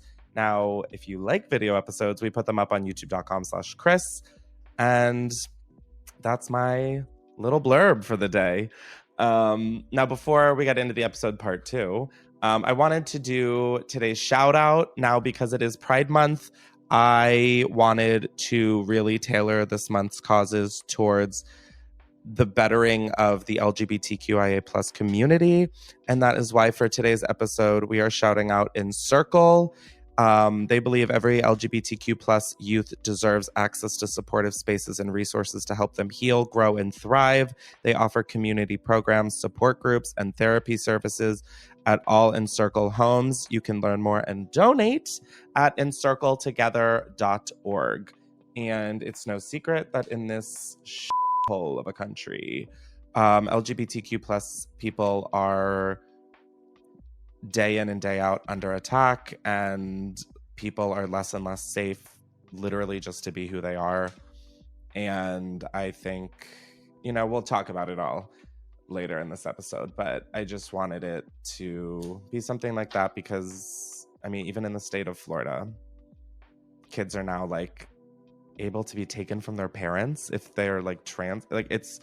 We'll get into it, but I just thought it was a great cause and I love the work that they do. So check out the description if you want to find the link to them. And let's kick off the episode with a voicemail. Now, if you guys don't know, you can call into 310-844-6459. And with today's voicemails, I really wanted to hear about queer people and LGBTQIA people who have something to celebrate and are doing well in their lives. I feel like as queer people, all we hear are the things that are coming under attack and the people who are suffering and the before stories. And I really want to also show that there are queer people out there who are having wins and are happy and are thriving, because I feel like oftentimes that's so forgotten that that's even an option. And I know growing up, I thought oh my God, that's like a death sentence saying that you're gay, I almost said straight, gay, lesbian, bi, trans, the whole thing. So yeah, I wanted to hear from you guys, my little girls, gays, and theys, and let's kick it off with a voicemail. Oops, wait, did I just click a button? Yeah. Hey, Chris. My name is Sarah. Hey, Sarah. I am a cisgender female. I'm bi as and I just wanted to tell you the story of my first kiss. I was 15. I was at summer camp, and I was hanging out with my besties, all girls, and I was like, I've never had a kiss. And they were like, let's fix that. So I kissed 2 girls for my first kiss. So my first kiss involved 3 people, which was dope. And they were like, this is going to be an excellent story that you can tell for the rest of your life. And they were right. Anyway, I later fell in love with both of those girls individually. I did get to make out with one of them again, not the other one. That's kind of sad. But anyway, when I first kissed a boy, I was really disappointed because it was really nasty and he was really slobbery and gross. I do like men more now, though. That guy was kind of just a piece of shit. But, so it goes. Anyway, I love women. I love men. I love being queer. And I hope everyone has a great Pride Month. Okay, thank you. Bye. Thank I love you, Sarah. I love you. I'd love that she's this will be a good story for you to tell one day. I'm yeah, on a D- podcast. That is so exciting. She kissed a girl at summer camp and she loved it. Ow. That's so exciting. My first kiss was in a game of truth or dare in someone's backyard. And I'm not going to put the girl on blast because she doesn't deserve that. But yeah, men kissing versus women kissing are 2 very different experiences. It's it's actually funny that you brought that up because I never actually thought about that. But yeah, wow. It's a scary, scary world out there kissing a guy. Ooh, dear. Some of them like to bite. It's like, keep your teeth for your dentist, bitch. Now, before we get into the episode, I need to stop using that as a transition because we're already in the episode. But I want to talk about like just shows I've been, like what I've been up to. I went to a Taylor Swift concert, which was so crazy. And it pissed a lot of people off on the internet because I guess in a video with Brittany Broski that I did, it was like overrated or underrated was the game. And someone said Taylor Swift and I said overrated. And I grew up listening to her music, like Fearless, Speak Now, Taylor Swift self-titled album. That shit like built the bones in my body. And then like I just didn't connect with her as much as a person. And her music was obviously still like good. I just wasn't as into it as I was her earlier stuff. And I don't know. I said there was a disconnect and people are like, there's no disconnect. You said you thought she was overrated. That's hate. I'm like, oh my God, it was the game, underrated or overrated. And when I think of a performer like Beyonce, yeah, I'm going to say Taylor Swift's a little overrated. That doesn't mean that I think she should like die or she sucks and I hate her. Like, it was the name of the game. Anyways, that concert was, first of all, 3 hours long. Like 3 hours long. She sang, just Taylor being on stage. She had 2 openers. Just Taylor was 3 hours. She sang 45 songs, which I was shook by. I do wish that she played less Folklore and Evermore and more Fearless and Speak Now, because obviously those are like my absolute jams. But oh my God, hearing like Fearless as like an adult, and I was there with like my best friend who's like my soulmate, Katya, and she got us the tickets. And just like where I was listening to that album when it first came out and then like listening to it now in my life, I'm in such a different place. And it was just so magical. Like I took this video, I just like randomly like filmed and then put my camera, like my phone down to film us dancing to it. I didn't even realize like it was the song or anything. I was just like, oh, I'll record us dancing. And it turned into like the most magical clip. Anyways, that was really, really, really, really fun. And then let's see. Oh, I've RuPaul's Drag Race All Stars. Let's keep it queer in this building. I am watching that. Not super into this season, I have to say. I don't know what it is. Obviously, it's like a comfort show of mine, so I love watching it. And I mean, I love drag, so it's fun to watch. But I'm just not like super wowed by many of the queens this season. I think Jimbo, I really look forward to her looks. But like still, it's like not the way that like I was like into like Sasha Colby and Anitra and all of these people. To you guys, if you don't watch, this sounds like I'm speaking a foreign language. But the Kardashians also came back for season 3. And it's like weird because you can tell every season what feedback they take note on, because now I feel like they're like, okay, guys, people miss like the old us. So they're like trying to be, or maybe they're not trying to be, maybe what they're showing is, I don't know. It's just, I think in the episode I watched last night, Kim mentioned something about like how she so gets when people say I miss like the old artist. And I just think when you're a beginning artist or star or a beginning athlete or anything, there's such a newness and an excitement. And I feel like you have a lot more freedoms to kind of do and say and be how you want. And then as you kind of rise, people expect certain things from you, but you're also growing and developing as a person. So I think that is really interesting because like I would kill for nothing more than like season 5 of the Kardashians, of Keeping Up, I guess. Those are 2 different shows. Why?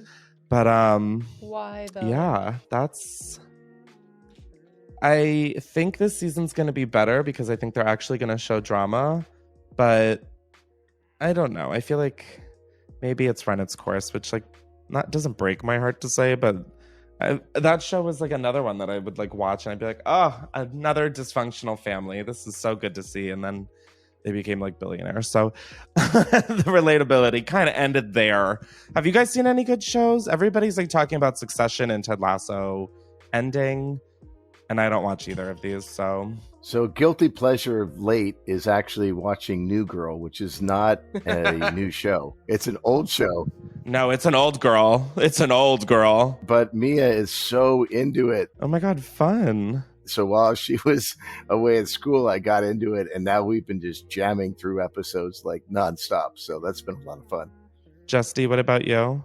I've been watching the new season of I Think You Should Leave with Tim Robinson on Netflix. It's a comedy show. Oh my God. Okay, I think I saw literally a clip for this morning on TikTok, and I was like, what show is this? Is there one where he does like a pay it forward bit in a drive-thru? Oh, yeah. That was the one we watched last night. Oh my God, is that the show? Okay, I think I need to watch I Think You Need to Leave. Where he pays it forward and then he rushes back to get in line. Yeah,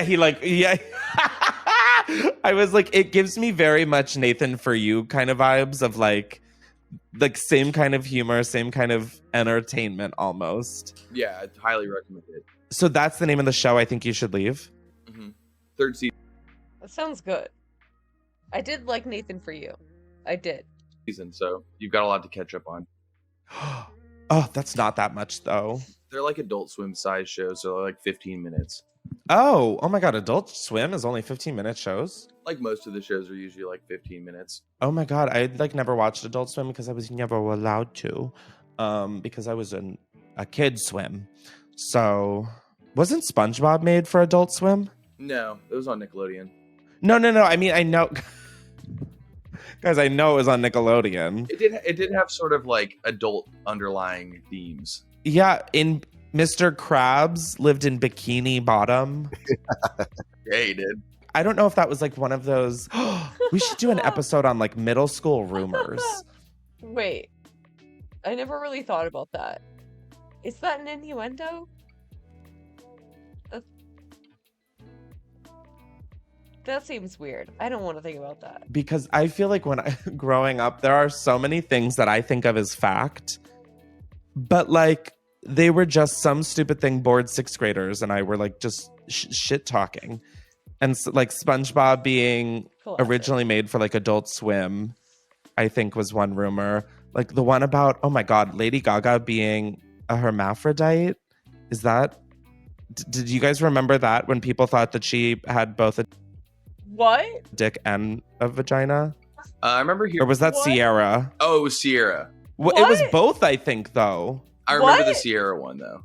Yeah, Sierra. God, I mean, Sierra did not deserve that. No. Like, we were bullies as kids. Jesus. I remember the Marilyn Manson one, the famous one about how he like had his ribs removed. It's like Transvestigation, the original. You hear that one? So he could his. Yeah. Yes. I'm so sorry for the bleeping you're gonna have to do for that one, but oh my God, maybe this is an episode theme. Wow. I just feel like where we debunk. Yeah, like let's debunk. Let's in fact or myth this bitch or whatever that show was. Mythbusters? Oh, Mythbusters. All right, so my brain cells are hanging on by a thread. Thank you. Did you get into any of the scripted stuff like Last of Us, Chris? Did you watch that? Like any of these scripted shows?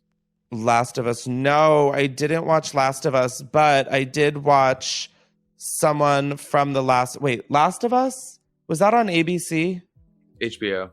Oh, that was the one about like mushrooms and mold or something? Yes. Oh, I was thinking of All of Us, I think. Yeah. Yeah, that's a show. There was some guy who was married to a Selling Sunset realtor, and that's how I know of it. Oh my God, I watched Selling Sunset season 6. Sorry, what an alliteration. That show is just pure dumpster fire trash, and I love it. I love some trash. I really do. It's delicious trash. I grew up watching The Hills, and it's the same executive producer, I think. And it is exactly the same, just with like a more insane soundtrack. It is, oh my God, I eat that shit up. It is quite literally so produced. And I quite literally Eat that up. Love it. All right, let's hear from another one of y'all on a voicemail because I've done a lot of talking. Hi, Chris. I saw your Instagram story about calling in about the joys of being queer. Yes. And I just wanted to say I love being gay. I grew up in a very small town where I did not know like what being gay was, no representation, and that's why representation fucking matters, because when I moved away for college and met more queer people, I discovered that I was in fact gay, and my obsession with Bella from Twilight meant something a little more when I was young. Anyways, I now have a wonderful girlfriend, and we just U-hauled like a few months ago, and everything's great, and being gay like really showed me the love that I did not know existed, and it's just so wonderful and so amazing and just very pure, and I love it. I love being gay. I love the community of queer friends that I have, and all the homophobic and transphobic people out there trying to take away people's rights. But anyways, happy Pride Month. Love you all. Bye. Oh, that is so cute. And I love that Bella Swan was your gay awakening. Even on a cringier note, not that Bella Thorne would be a little cringy. Bella Swan, my gay awakening, I realized the other day, one of them, I think. So my friend, this is so mortifying. So, like, my bi awakening was I would watch Trading Spaces on TLC. And the only reason I remembered this is because my friend just showed me this show called Rock the Block. And it's hosted by this guy from Trading Spaces, Ty Pennington. And I remembered that, well, he aged horribly, but I had the biggest crush on him when I was younger. I don't even know why. I think if I looked at a picture of him right now, I mean, I was going to say I would puke in my mouth a little. Not that. I know Ty, Chris. You know him? Yeah. So be gentle. Be gentle. No, I'm not being like mean. I'm just saying, like, I think my taste then was like, ooh, a tall, lanky, tan man. Like, ooh, how hot. With the name Ty too, I was like, whoa. Classic. But I remember going to like the TLC website and printing out all of the people on Trading Spaces just so I could print out Ty Pennington. That is so cringy. But and then Shania Twain was my female sex awakening. Like, she was the OG Hillary Duff for me, and then Hillary Duff was like the full-on obsession. Oh, Ty Pennington was the Move That Bus guy? Yes, he was the Move That Bus guy. Extreme Home Makeover. Yeah, he did so many shows. He's like a makeover mogul. Move That Bus. Oh my God. Yeah, Move That Bus. I couldn't remember if that was him or not because I wasn't a huge extreme makeover person because I was like, all right, I'm like 10. This is really sad. But Trading Spaces was always fun, especially when people hated their rooms. Oh, why do we not have a Trading Spaces reboot? Unless it's fully still on the air, which I guess could still fully be a possibility. Oh my God, that show was lit. They would do did any of you guys watch that? Extreme Home Makeover, whatever? No, Trading Spaces. I don't. Clearly not. You were too busy going to cool festivals that people wish they met you at. Or something like that. But yeah, Ty Pennington was one of my first bi awakenings. And Move That Bus, more like bus it down. Move that bus it down. That is so wrong on so many levels, yet so right. Speaking of wrong, we're going to talk about homophobia. No, I want to kind of touch back at what we were talking about earlier in the episode of just why I think it's important to have things like Pride Month. I did just recently wreck a bitch on TikTok who went out of her way to go to Target to talk about the Pride collection and how they're forcing gayness and transness on kids. When first of all, kids can't even fucking read. All they're seeing is a rainbow and going, ooh, rainbow. Like, none of them are saying, rainbow, I want to suck some Like, I mean, that's just not happening. They're not like, I'm gay now. That's not how being gay works. Also, but this girl goes to Target and out of her way, she shows some sort of underwear or bikini bottom that she said was like, why does this have to be in the children? But she's in the adult section. Like, she's just straight up making shit up about it. And then it also bothers me of lying online. All these Christian people, boycott Target, boycott Target. If they took all of the clothes out of the store and just replaced them with rainbow shit and pride shit, okay, maybe I could be like, I would like some non-rainbow clothes as well. I would get it. You still have the same options. Just don't buy it. And can you imagine the entitlement of going into a store and expecting it to serve your lifestyle? Choosing to be Christian is a lifestyle choice. Being gay, trans, queer, lesbian, bi, any of those, that isn't a choice. That's not the choice, bitch. And that's something that's been really bothering me, is the fact that, like, I grew up Catholic and I can't imagine having walked around feeling like that was the superior and right option. It blows my mind how, like, they're like, well, in the Bible, no offense, I don't care about your fantasy novel. It does not apply to me because I don't believe in it. Just because I believe in magic and Harry Potter doesn't mean I can cast a spell, as much as I'd love to have Vada Kedavra, some of you hoes. Like, I swear to God, it drives me nuts. Have your religion.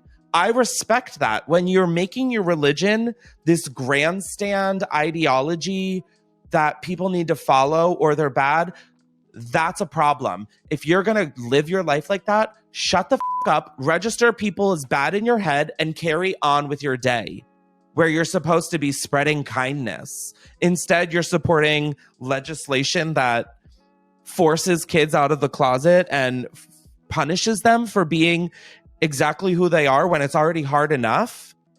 Like, you're really going to sit there and do all of this when our country is a giant shithole and we just had to raise the debt ceiling, and you're worrying about what kids are doing in their free time? The only reason children are in danger is because of the legislation and hatred and, like, violence that people who are apparently supporting children and wanting to protect children are putting out there. It blows my mind at the hypocrisy. And the fact that that hypocrisy isn't just so blatant to these people.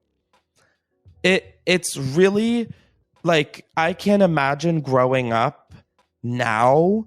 Like, when I grew up and I, like, knew that I also liked guys, I mean, that was already so scary, and I felt like that was the end of the world. I can't imagine now when they are so vocally making laws and statements and rhetoric that is just so damaging and hurtful and violent.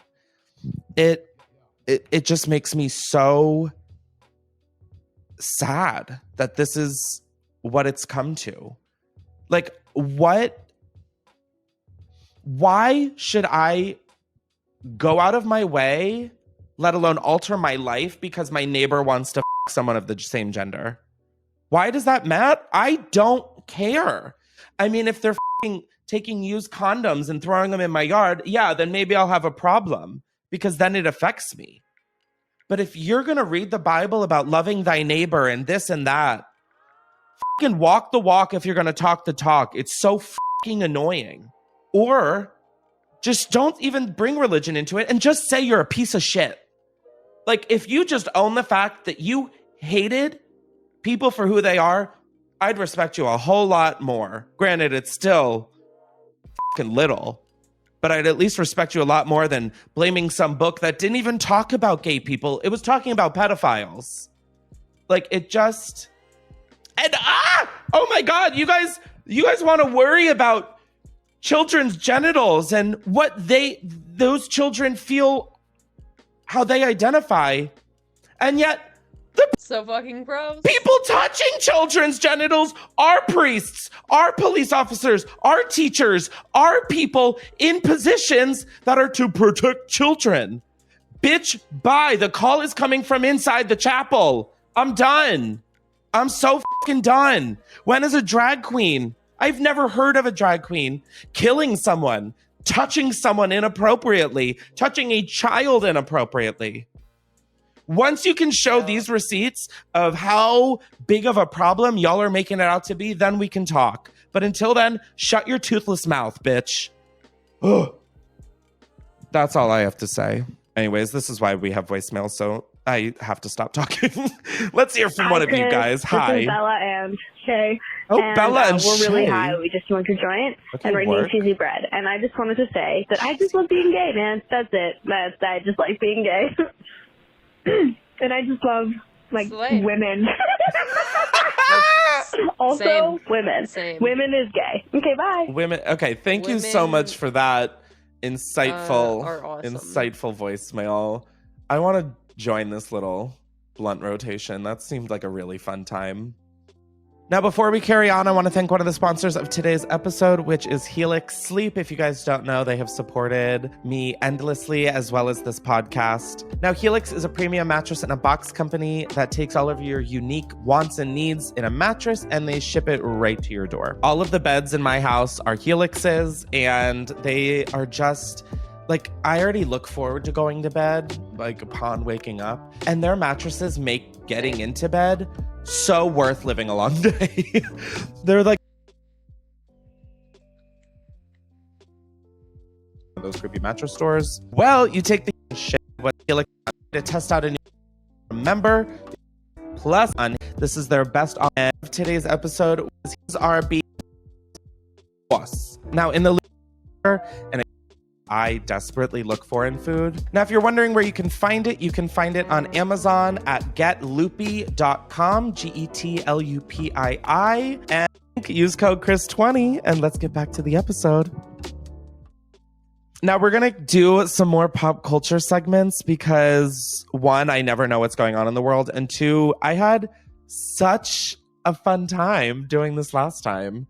And yeah, the producers, Jake and Sam and Justin, all compiled some... I see one of the stories and I'm so excited. Okay, first up, Nicki Minaj producing, starring in sitcom about her life for ABC Family. The half-hour comedy based on the rapper's immigration from Trinidad in the early 1990s with her family will focus on her upbringing in Queens, New York, and her subsequent rise to fame. The still untitled show's pilot is slated to shoot in Queens this winter. Breaking news, Nicki Minaj is executive producing and appearing in a new ABC Family comedy based on her life, ABC Family tweeted. The Truffle Butter singer, 32, retweeted the network's announcement a short time later. This is one of the more unique adventures I've ever embarked on, Minaj said in a statement about the show on Tuesday. I love that ABC Family is doing a show about Nicki Minaj. And in the article about it, they reference to her as the Truffle Butter singer. If you do not know what truffle butter is, I would say Google it, but I would love to be the one to introduce you to this. It is when you use lube and you do anal and the lube gets a little brown from, the great hole. And then that's truffle butter. I believe. Am I correct? I believe you. Brought to you by ABC Family.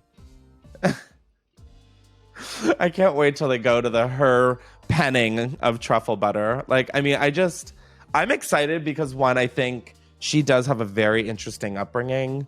And I think it will be really cool I just like the idea of, instead of doing a documentary or a biopic, the idea of having it being an ongoing series about someone's growth in life, I think is really exciting. I'm interested to see how they do it, but I'm excited. Oh my God, I might actually watch ABC Family for the first time. Now, the next story is one that I actually read on my own because this is like the center of all of my niche interests. Elizabeth Holmes is in the same prison as Real Housewives of Salt Lake City star Jen Shah.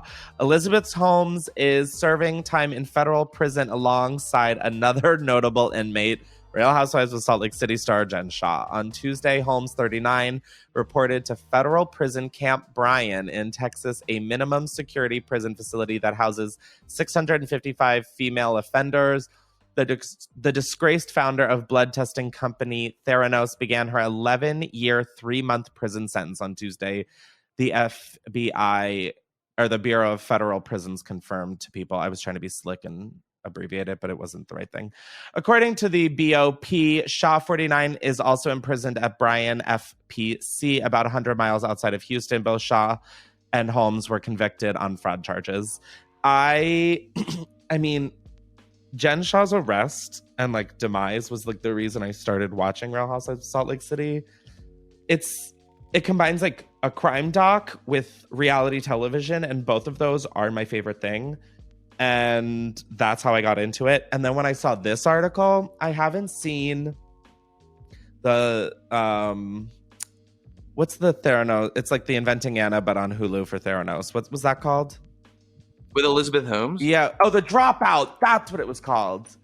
I think she won an award for it too. Now, I've never seen The Dropout, but I really probably should. But these two, the idea of them being in prison together, especially after I've heard news that Jen Shah's putting on like a real inmates of prison play or musical.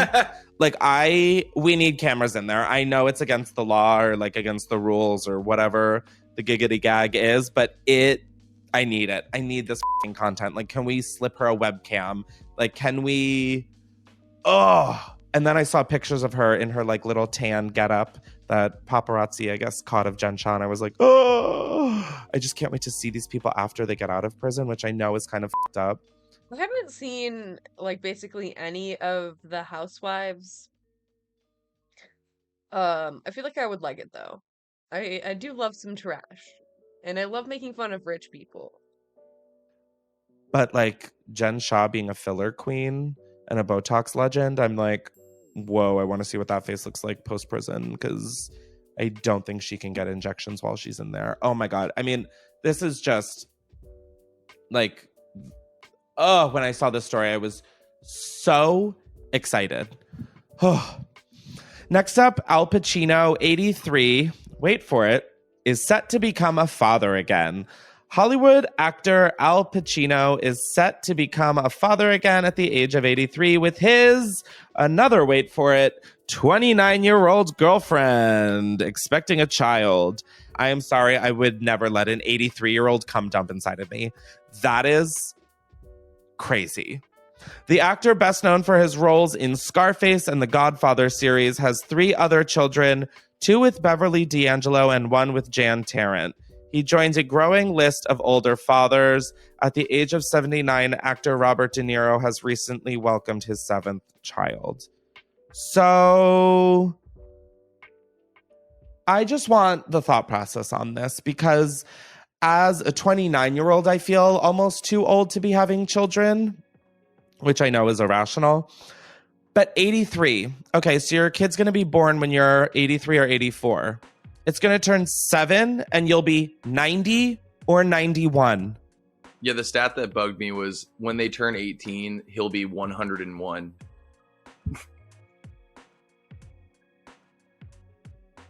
I don't have a rebuttal to that. I have nothing to say. I think it's f***ed up. That is so gross. Just because you can have a baby does not mean you should. And like Robert De Niro, I'm a fan of his, like his movies and acting and shit. 79, buddy, come on. Your kid's gonna turn 21 and you will be 100. Does that not, like, if someone told me, hey, if you had a kid now, they would turn 21 when you're 100. Booger, come here. Yeah, Booger. I'm even Booger's like shook by this. She's like, "What the f is going on in this shit?" Yeah, you tell him, Booger. In terms of these older men having these children at such a like senior age, I wonder if they're just trying to make sure that they don't need history tutors when the kids get old enough to study in high school. They'll have like an in-house history tutor because they're going to be 100 years old. Oh, I didn't even understand where you're going with that, but I was like, what? I don't get it. Because they're old, Chris. Let's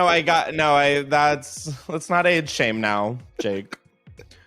Just kidding. They're too old. Next up, Taylor Swift fans claim post-concert amnesia due to bizarre phenomenon. Taylor Swift's Eras Tour should be a night to remember, spanning 52 dates, 20 stadiums, 10 albums, and 44 songs, each show lasting more than 3 hours. But multiple fans are experiencing signs of amnesia after attending the concert. Post-concert amnesia is real, Jenna Tokeltillen, 25, told Time Magazine. Is that just a fan? Or is that like a scientist? Tokeltillen from New York went to see Swift at Gillette Stadium in Massachusetts, but she had spent so long dreaming about what it would be like to see the singer in person, she later claimed she couldn't grasp what was reality. Experts say that there's a reason behind this occurrence, and you don't even have to be at a concert for it to take place. This is not a concert-specific phenomenon. It can happen anytime you're in a highly emotional state.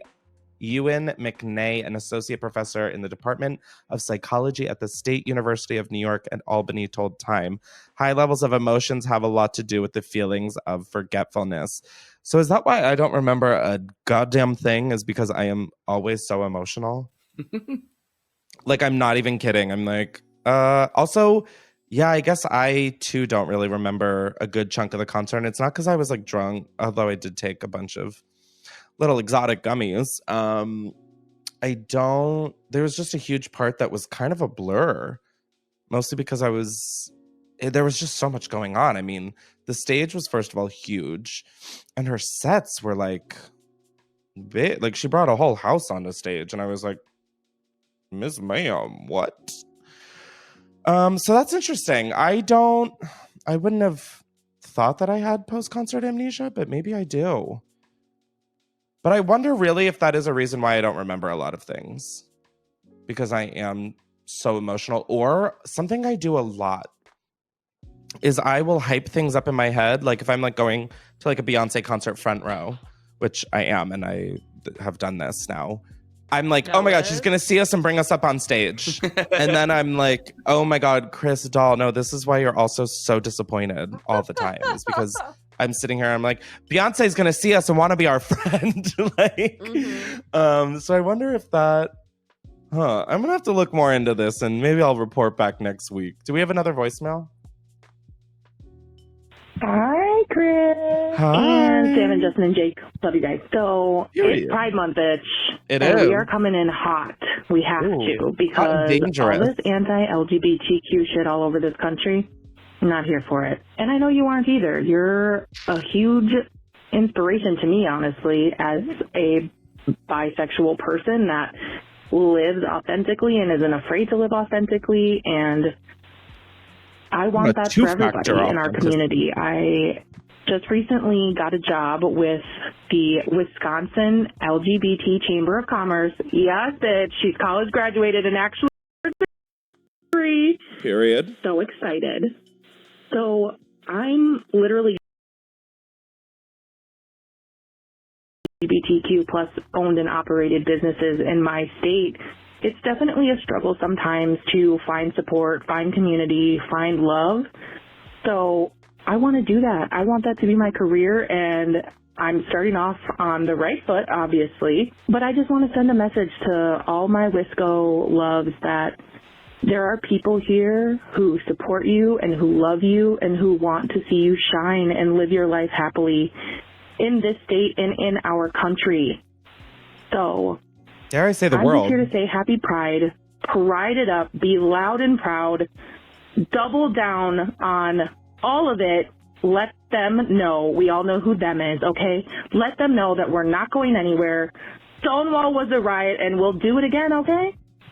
So that's all I have to say. Being queer is f***ing awesome. I don't want to hear it from anybody that it's not.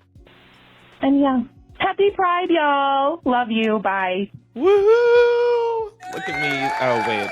Okay. That's it. Well, shut up. Okay. I know I missed it. I thought I didn't you miss it. I thought, in fact, I nailed it. No, you did.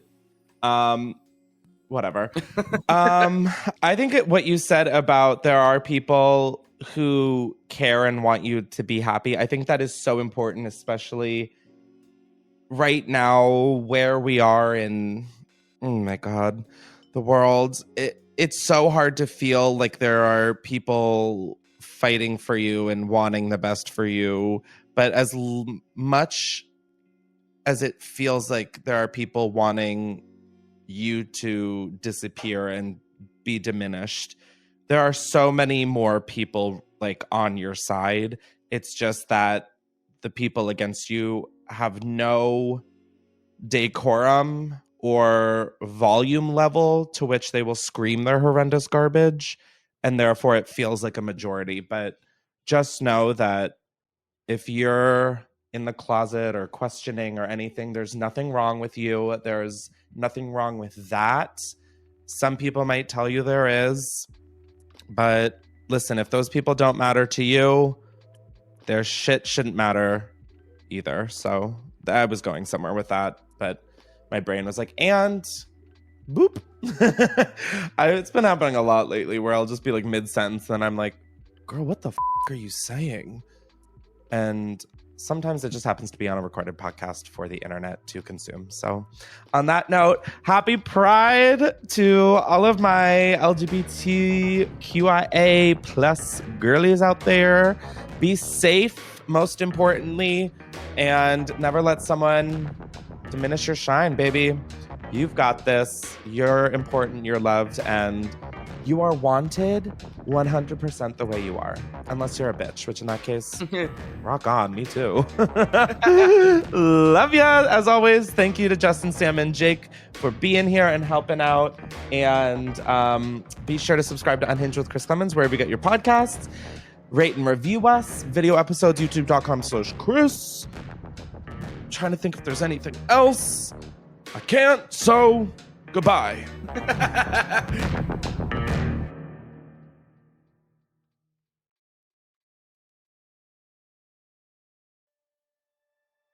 A lot of you often tell me that I cover way too many depressing topics on this channel. And so today I thought to start off Pride Month, I would have some fun, lighthearted news for you. Pat Robertson is dead. Dead. He has shuffled off this mortal coil. He is an ex-parrot.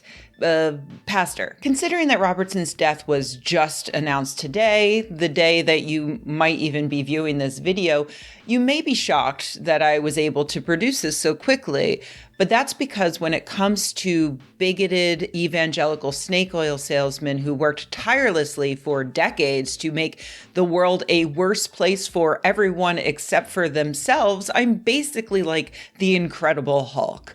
I'm always angry.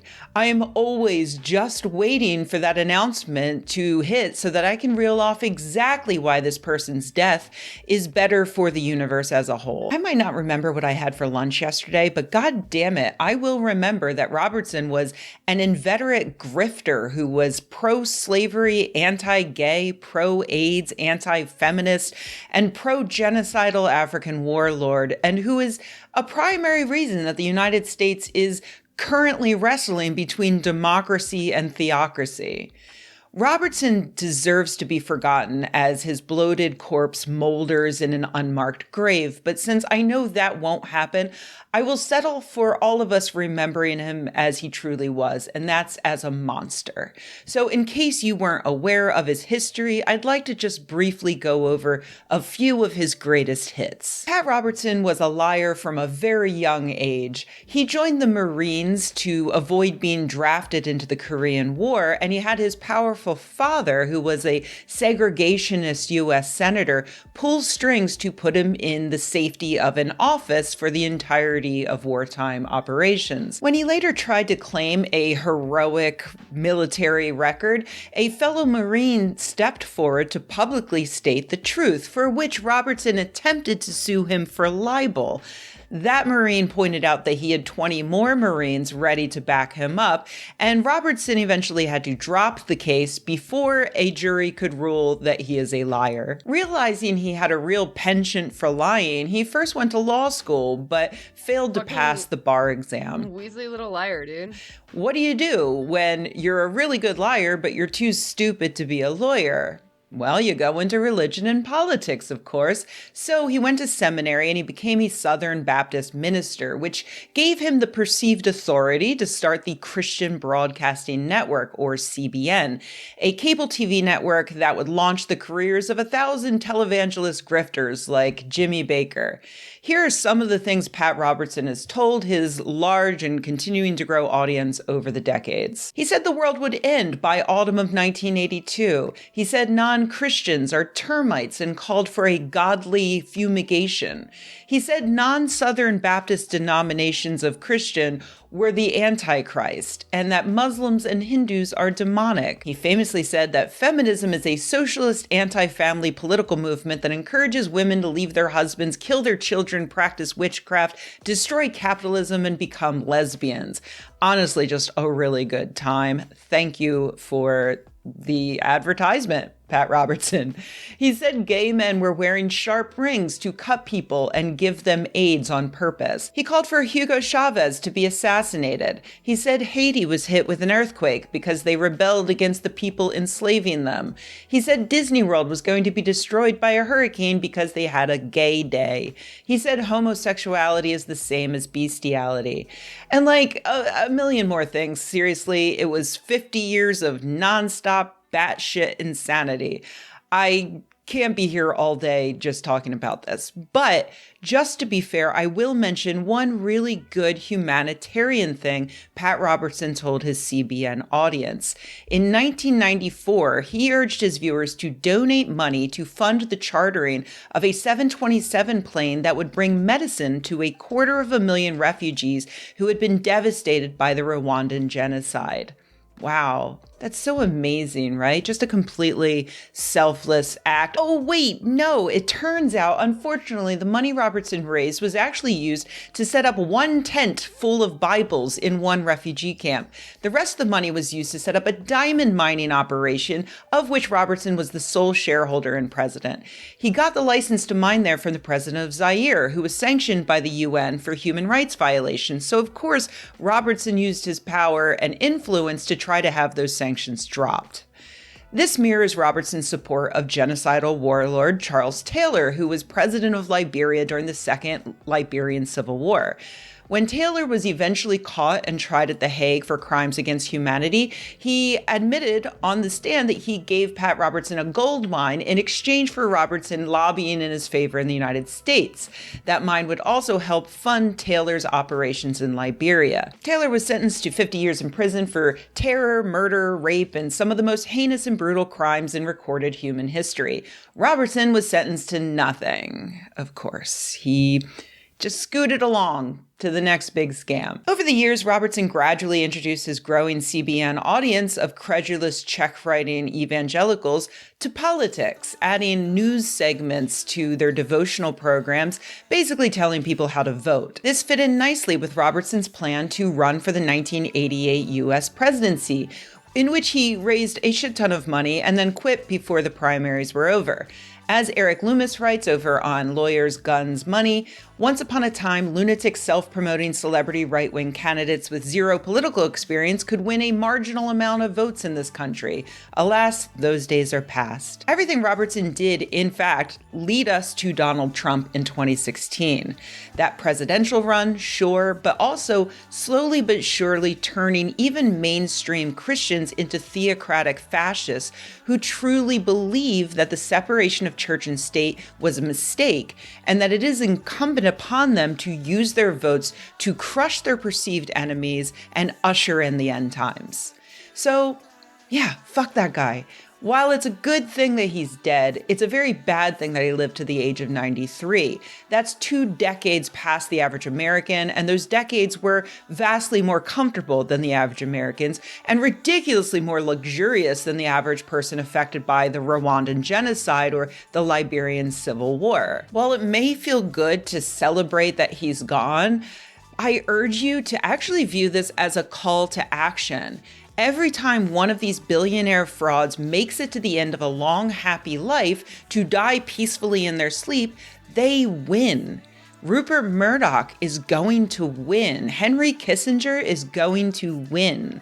We absolutely must hold these assholes accountable now while they are alive. There is no judgment day. There is no karma. There is no comeuppance. Much like there is no heaven, so we humans must make heaven on earth. We have to make this life as good as possible for as many people as possible. Well, there's also no hell to punish bad people when they die. So we need to work just as hard to make these jerks' lives as miserable as possible while we can. Tax them, imprison them, criticize them publicly, yell at them in restaurants. Don't let them have a moment of peace, and vote for the people who will hold these people accountable now while they're alive. But still, rest in peace, Pat Robertson.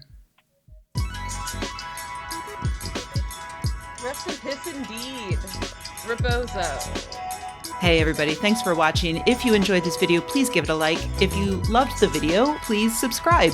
And if you think the world could use more videos like this and you happen to have a few bucks laying around, head to patreon.com/Rebecca and join an awesome community of nerds like the people whose names you see on the screen right now.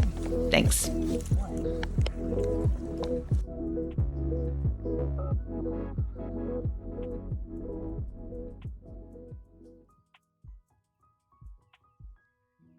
And then you look at what they've done to the January 6 people. They've destroyed them and destroyed their lives.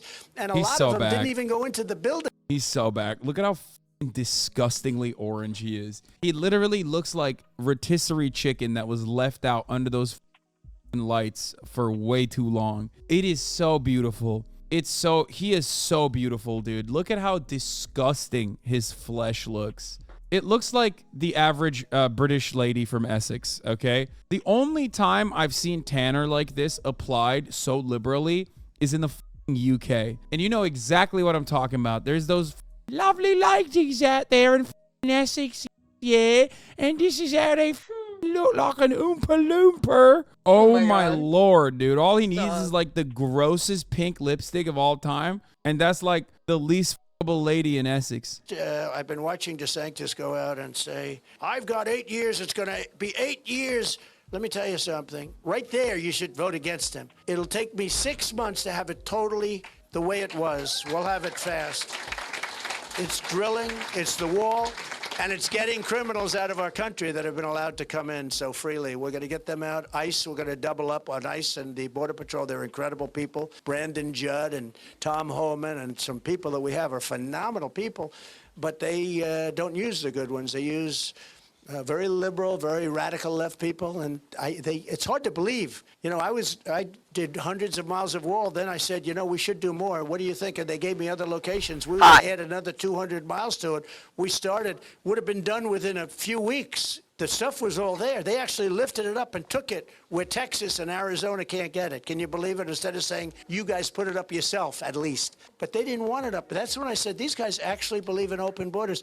Who can believe in an open border?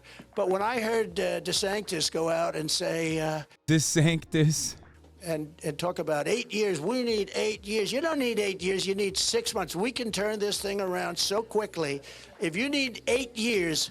Who the hell wants to wait 8 years? Do you think he's on drugs during this? First of all, there's never been a moment where Trump is not on drugs. He doesn't drink alcohol, but he's always been a Sudafed boy, I think, right? Isn't it? Isn't he a Sudi boy? Like he does like the adult version of like some kind of speed. He currently might be on some kind of diet pill too, like whether it's Ozempic or not. I don't know. He's lost a lot of fucking weight.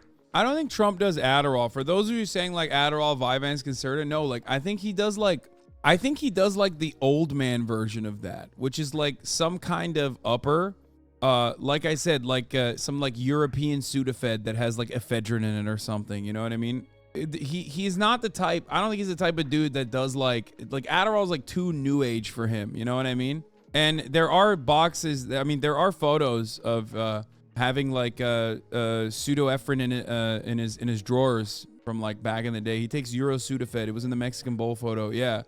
Why do you know all of this? Because I'm Trump's #1 stan, brother. What the fuck kind of question is that? I'm a stan. Of course I know all of this because I'm a fucking stan. And plenty other stans exist in this community as well, which is why we know so much about Trump. I did a lot of things at very cheap prices. Congress held me back, actually. But we had a deal where I was going to fill it up for nothing, you know, when the oil was down so low because we had so much of it. We have more liquid gold under our feet than Saudi Arabia and Russia. Think of it. We have more than any other country. We were going to double up on them. We were not only going to be dominant, we were going to be beyond dominant. We were going to be bigger than Russia and Saudi Arabia ×2. We were going to make a fortune with energy. We were going to start paying off debt and further reducing taxes. It was so beautiful. It was working so great. And then they just shut it all down. So a shame. But it's not 8 years, it's 6 months. And we'll be back in business, and sooner than that. And we'll be back in business, and those tractors are going to be spending a lot less money for their energy, and the food prices are going to start coming down, and a lot of things are going to start coming down. It'll be a beautiful thing to watch, and it's going to happen very quickly. And I'm very experienced now. You know, it's not like I'm going in.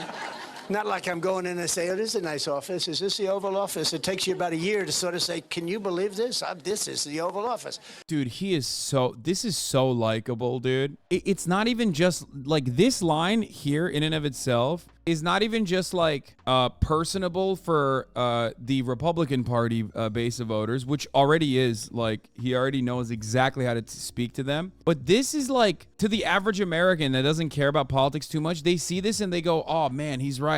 It makes him look human, which he is anything but, for the record. I mean, look at his fucking face. I can't get over how ridiculous he looks. And yet, like, when you look at the way he's behaving right now, he's on his fucking game. I mean, I cannot see Ron DeSantis. I cannot see Rob DeSantis come close to behaving in this personable manner.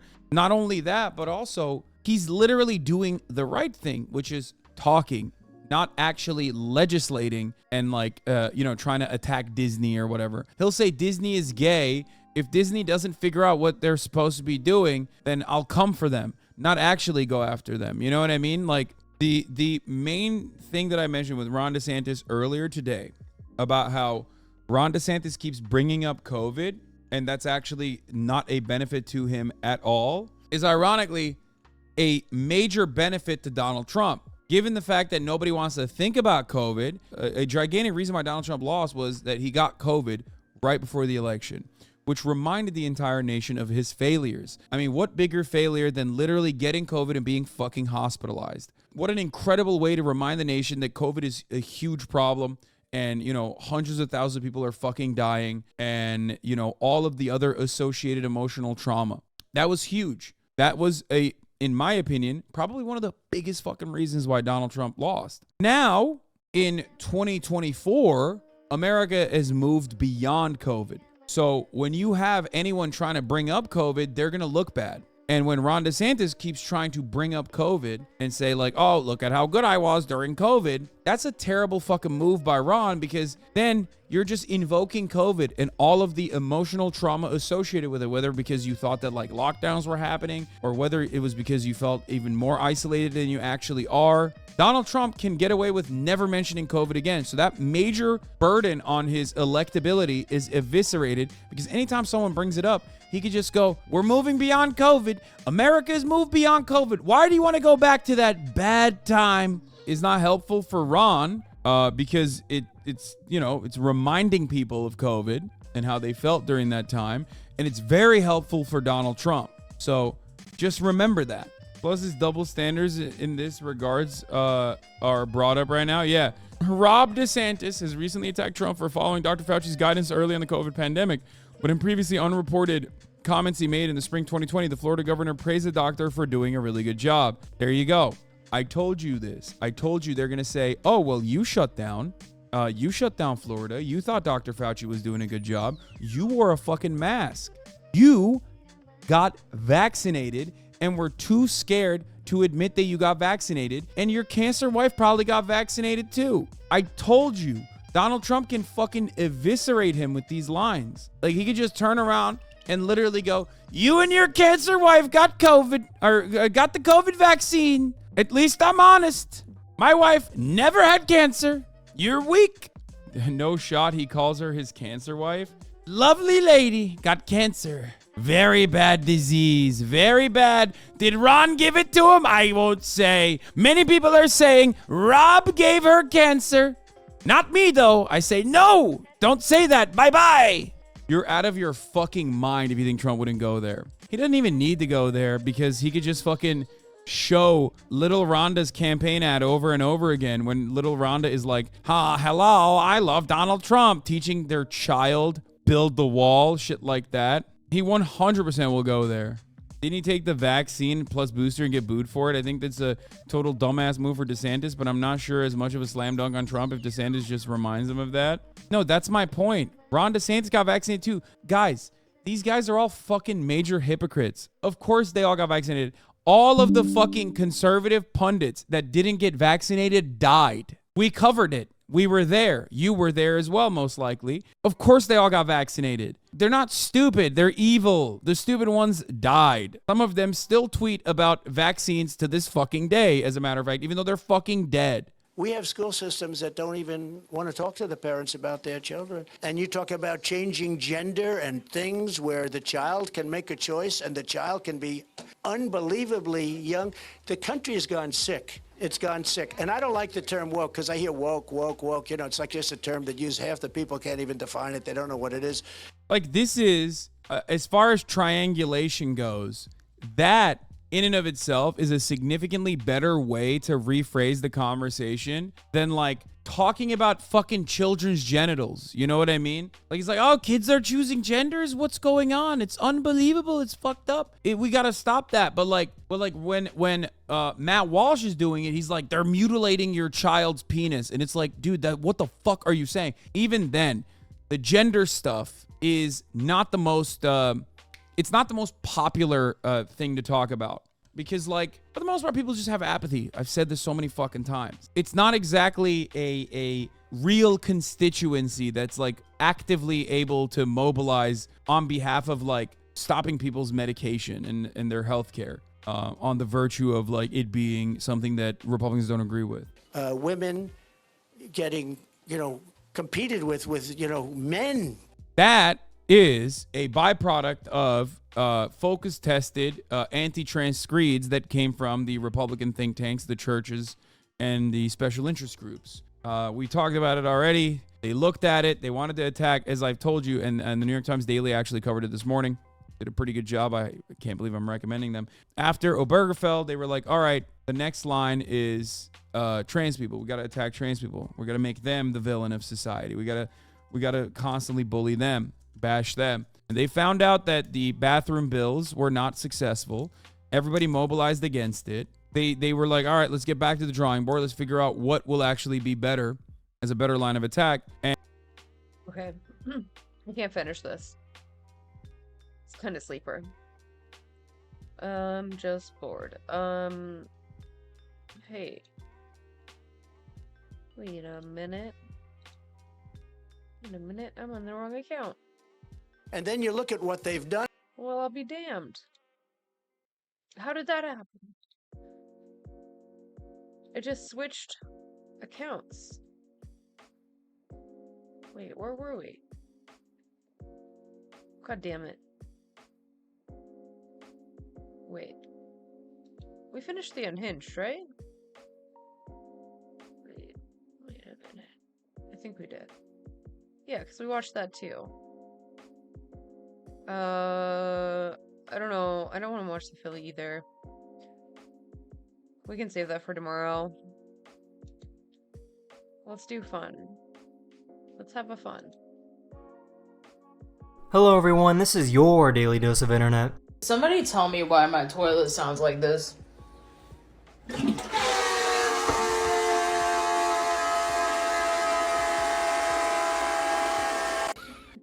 out of its misery. Because he's hunting. So stay. Sean, stay. Ain't no way. Oh shit. So, is this I was hungry. cyberbullying? Because I kind of feel bad for robots now. This scientist wanted to see how fast this robot could recover after being knocked down.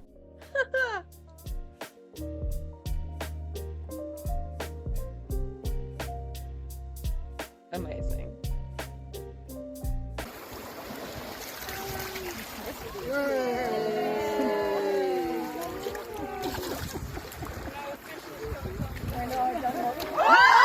This guy thought it would be a good idea to approach an injured grizzly bear. Oh god. Why? Oh. Oh, he's so beautiful. Poor thing. Dude, don't get close. Oh my gosh. Oh my gosh. Ain't no way. Holy. What the fuck? What the fuck? That's so fucked up. No, no, no, no, Luna. Luna, no. Oh my god. Oh my god. Oh my god, Luna. Get it. The ability for artificial intelligence to read your thoughts is now here. Scientists did an experiment where people would have their brains scanned while they were watching a video. The image on the right is the AI trying to decipher what exactly the person was watching. The technology is getting so good that scientists are confident that we will soon be able to get video recordings of our dreams.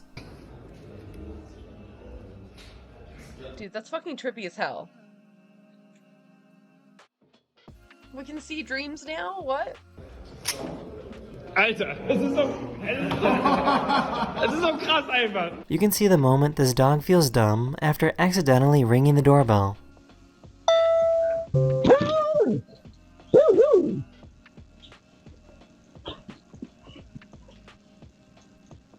This guy tried to show off at his graduation ceremony.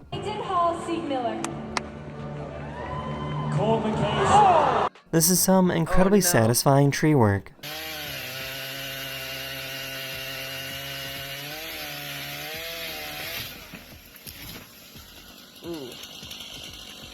This company made a robot that is smart enough to put in eyelash extensions. Yo, what? The fuck? For those who are afraid of losing an eye, if it's somehow malfunctioned, it's not even strong enough to break through toilet paper.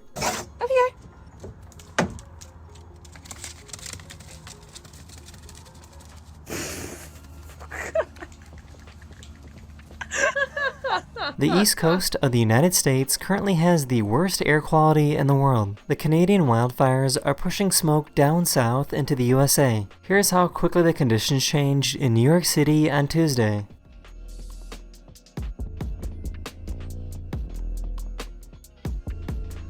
That is the end of this video, or we hope you enjoyed, and I'll see you guys again very, very soon.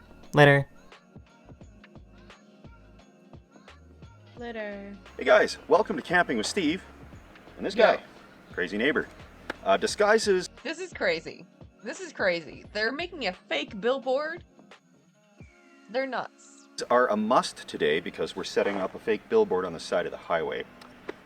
And we've seamed the two pieces together. We're going to just set up these structures on the side of the road. We've got frames already built. And we'll screw them together, staple this up, and camp behind there for the night.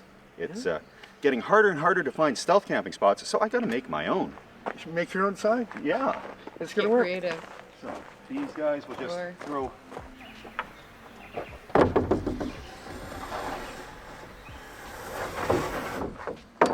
Stealth, by the way. Just gonna stealthily do construction. So we've had to wait until the end of the day when all the county workers aren't going to be driving past, because this is not a legal sign to be putting up along the side of the highway. You don't say. They require permits and we don't roll that way.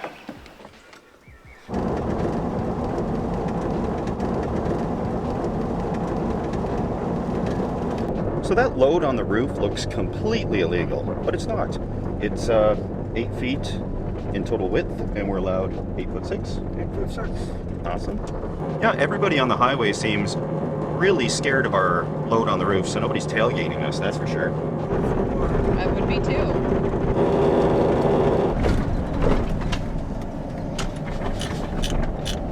Well, it's 50% of the trip. Yeah. We've made it. There's a little parking lot here where people just seem to park and don't have a problem. So we're going to park here after we get our sign built over yonder. Four-wheel drive, here we go. You don't want to go farther. You want to stay a little bit closer to those tracks.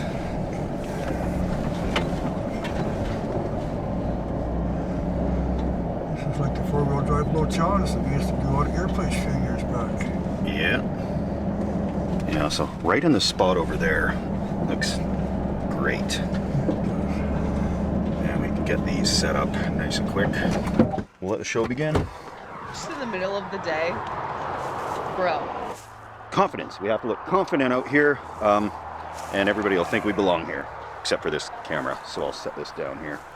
Casual. This is a really busy highway. It's actually the intersection of two really busy highways. This is part of the Trans-Canada Highway System. It's Highway 16. The yellowhead is this one. And we're gonna get the signs attached to those frames, and then real quick we'll raise them up, because that's the part that looks the worst. Because people hate billboards.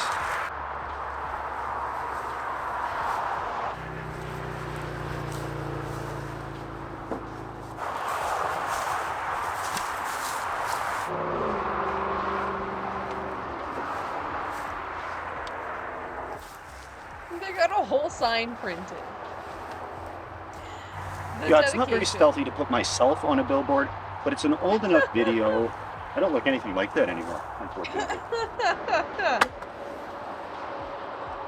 It's closer than you think. Oh my god. Doing memes on them.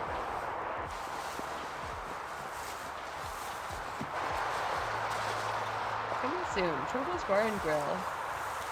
We were going to make the sign about a fake food truck called Onionbergs, but then I opted I'm going to throw my friend's bar on the sign to give them a little free advertising as a surprise, and now they're going to have to put Onionbergs on their menu, and I won't mind that one little bit.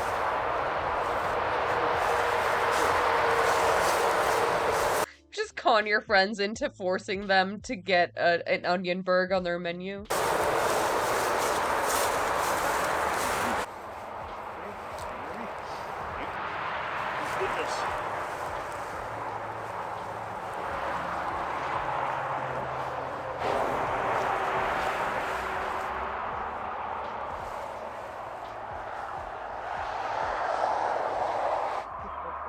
Dude, that's so small. Ain't nobody think that's a real billboard. What?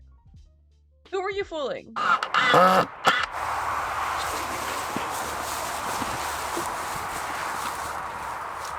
good. That looks a little bit better, yeah. Much good.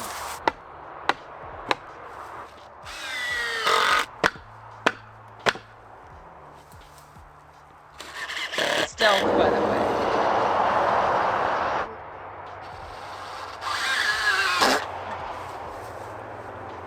Okay. The hardest part's over, and we're pretty much hidden. I'll have to stay back in here, but that'll be fine.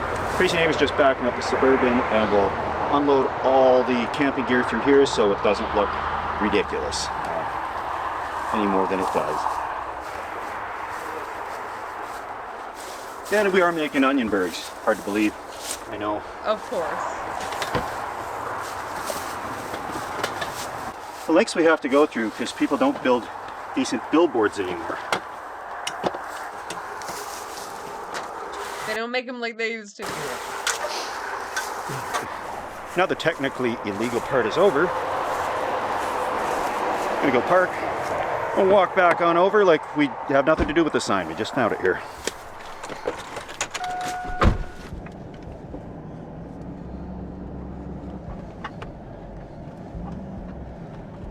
And now to get a first-hand view of this.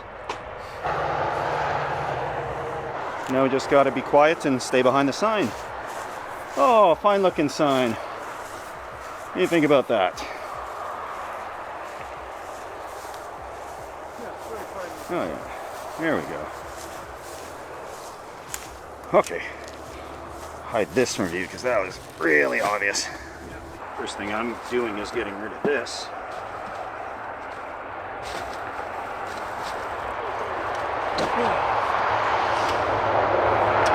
I haven't seen any mosquitoes yet, but we're going to start with Thermacell because it is that time of the year and that time of the day. Hate mosquitoes.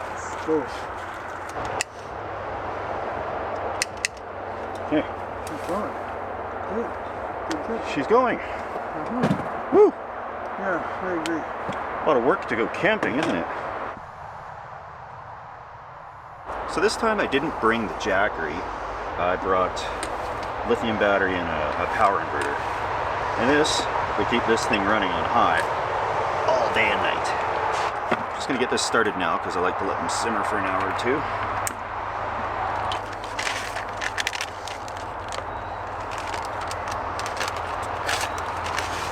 Yep. Au jus mix. Get a little beefy flavor. There's not enough beef flavor in beef already. Apparently not. But beef it up a little. And I'm really kind of visible here to the oncoming traffic, but crawl back in there in a sec. A little bit more out of sight. And yeah, another hour or so, it should be pretty dark. So we can Fuck. How does he have a whole slow cooker? hide out a little better.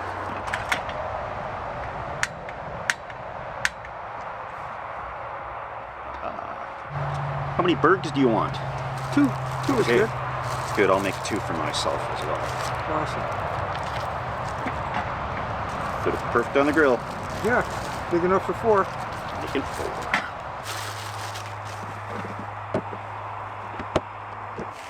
Cheers, crazy neighbor. Cheers, Steve. Step 2, accomplished. Step 2 accomplished. Step 1, accomplished is a fine shelter. It's not really much of a shelter. Well, it keeps us out of the wind. If it does rain, we've got a tarp that we can staple up.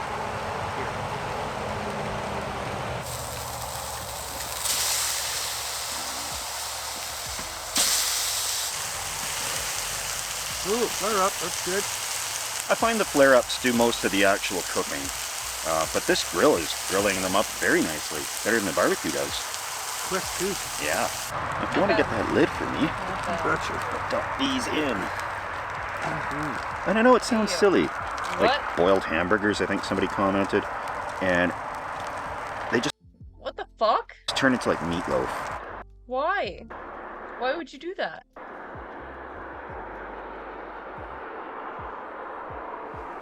Looks to be some action going on across the road there. I think it's a tow truck.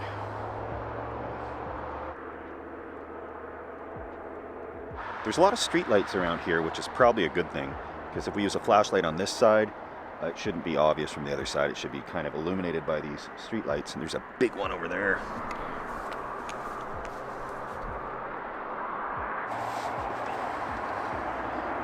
There you go, that's better. Yeah. It is really cooling off. I'm gonna actually just get the sleeping bag set up to keep me a little cozier here. Really cooled off. Scorching hot day, and now all the moisture's coming out. There's dew in the grass.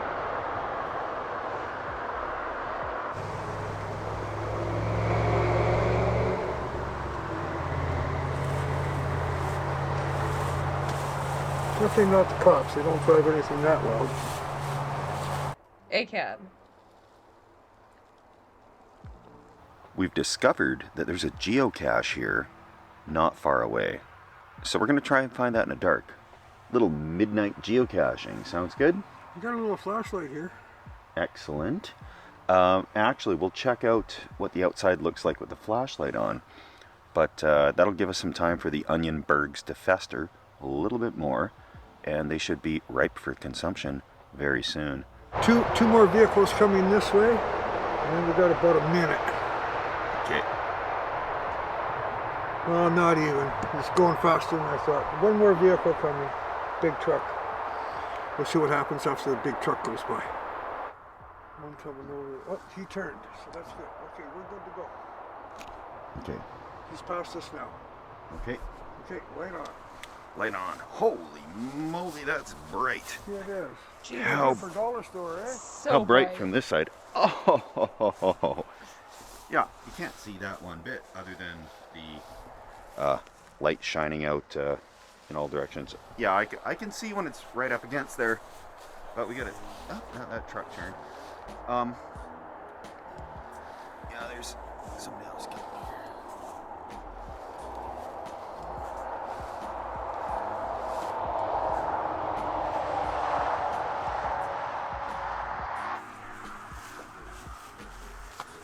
We got fireflies.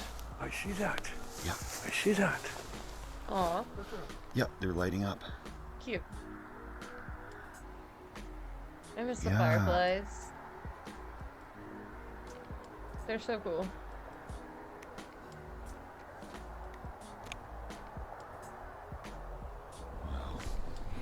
How about that? Yeah.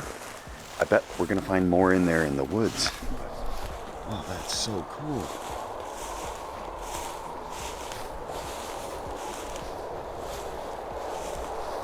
Man.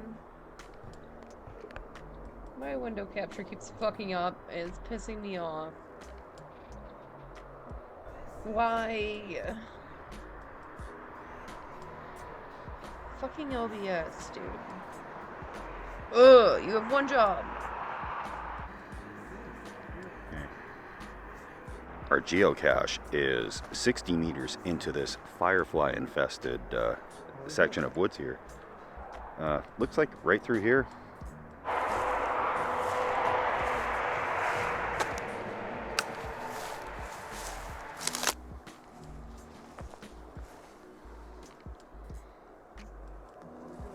"19 meters to go.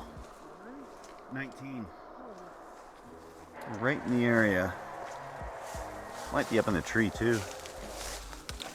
Okay, this looks odd. No. Look at this. We got it. We got it. Okay, let's see what's in here. Oh, look at all the goodies in here. We got our We got plastic bag with a notebook and a pen. Okay, we'll need that. Yep. Have to sign it. Then look at all the stuff here. We got some Mickey Mouse stuff. Okay. Got Minnie Mouse. And oh wow, this is for killing aliens. It even works. Wicked. Gonna get this a little more exciting. Yeah. Pile of these. We're gonna stuff in there. Midnight geocaching makes it harder because it's already so easy to find these camouflage things in the trees. That It was wrapped in camo tape, stuck in a tree. That's pretty good. Yeah.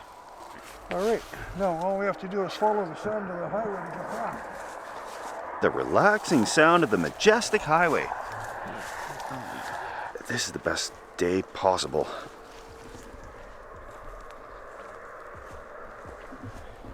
Don't need much more in life than this, hey? No, let's just head for the lights.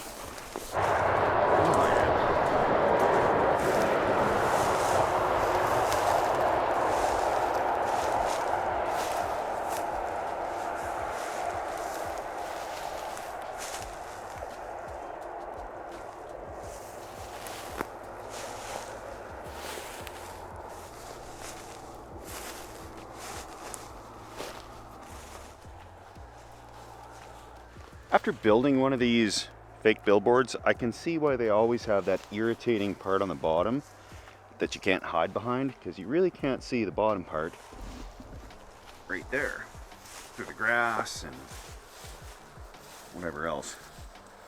Ours are not going to look like that when we make our... Better. That's what they're advertising.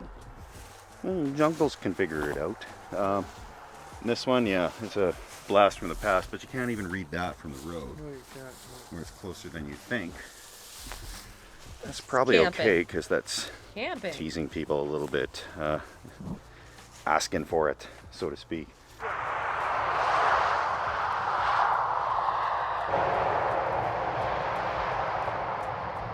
It can't be an onion bird without a big old onion. Big. Am I right? The knife is in this cooler that I was haplessly rooting around in with my bare hand.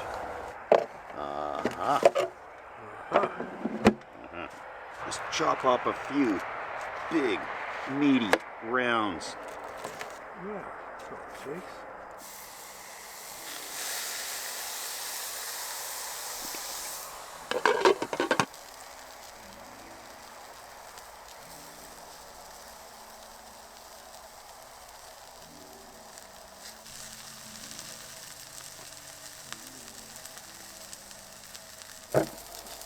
All right, can I serve you a burg, crazy neighbor? Well, certainly.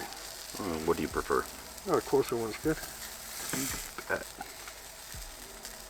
Oh, what's up? Heavily onioned. Yes. Nothing fancy, but it sure hits the spot. And it's just that intense onionification of the burg. Onionification, that's a good word. Really makes it. Yeah, it does. You planning on snoring tonight again? I don't snore. I purr. Purr. And with a full belly and a couple of beers, I'm probably pretty sure I'll be purring heavily. It's coming to that time of year where it gets light really early and it gets dark really late. So we were up hunting for geocaches well past midnight, and now we're hunkering down and the sun's already starting to come out, and yeah, it's probably pushing 3 a.m. and I do kind of like to stay up that late in a sketchy situation where we are on the side of the highway. This is very unfamiliar territory, and we're behind a clearly fake sign. It's a professionally built fake sign. We're gonna have, 3-4 hours of sleep. I don't know how much, but this is definitely not a sleeping in situation. So we'll get whatever sleep we can here along the side of the highway with all this farmland. I would not expect there to be a bear issue around here. So we're looking like we're pretty irresponsible with the food prep and falling asleep with a glistening grill that hasn't been cleaned off yet. But it is late and it's time to hunker down, guys. Nothing better than camping on the side of a highway behind a fake billboard. Yeah, being lulled to sleep by all those 18-wheelers. It's not really that much different than living in the city with your window open. True enough. And I'm used to the sound, so it doesn't bother me one bit. See you guys in the morning. Yeah, it's probably good for you anyway.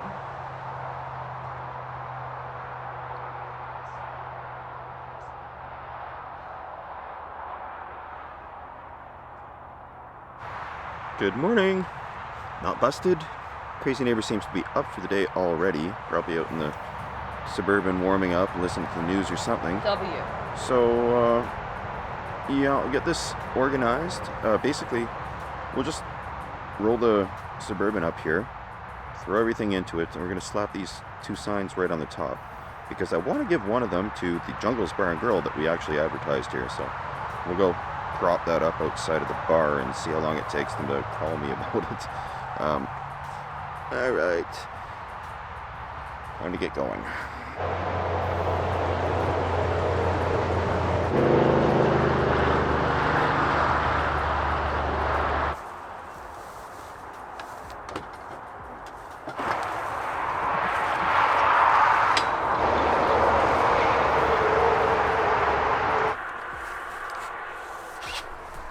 Okay, we're all cleared up back there.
And a final sweep through here reveals we've left nothing behind. And let's get out of here. You know, I say this a lot. Go, go, go, go, Perfect go. grind, perfect grind.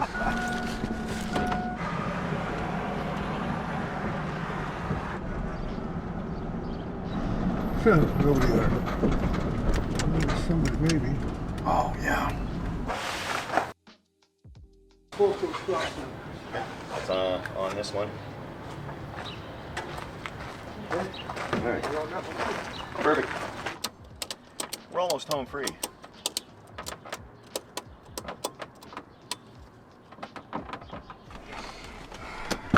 All right. Any more stops? Nope. I know I say this all the time. Go, go, go. Perfect crime. Perfect crime. Getting away with it. That's part of a misdemeanor, isn't it? I think it's, what is this, littering? I'm gonna drive by that. We'll have...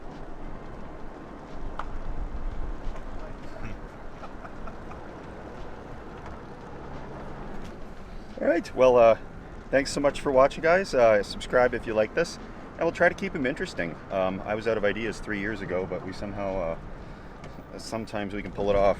Some weeks are boring, but this one was actually kind of fun. So, cheers, stay tuned, and see you guys later.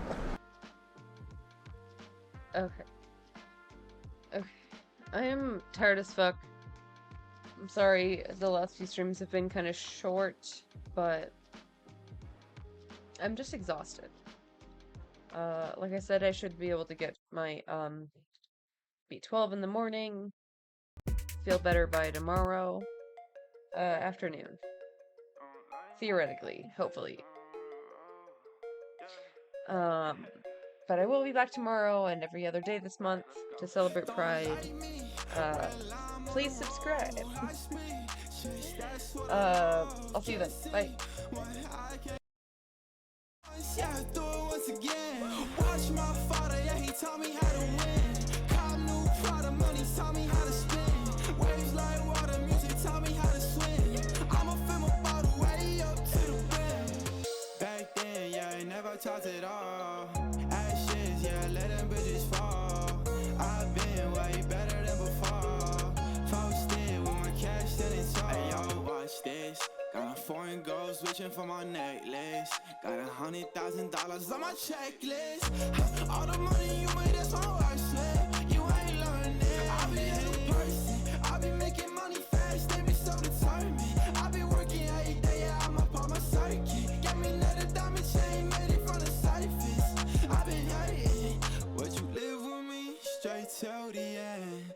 Baby, don't leave my back. I'm too spent. This is what I got, yeah, it's how it been. But that's okay, cause I'm making ends. Don't like me, well, I'm on the road. High speed, chase, that's what I love. Can't see what I can't control. Did it once, yeah, do it once again. Watch my father, yeah, he taught me how to win.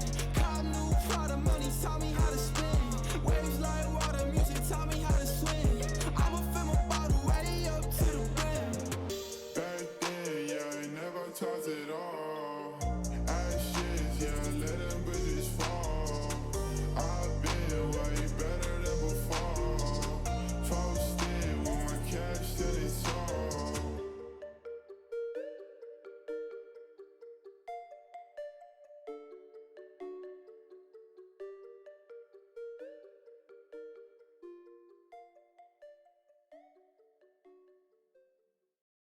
They say, rah, rah, rah. You say, blah, blah, blah.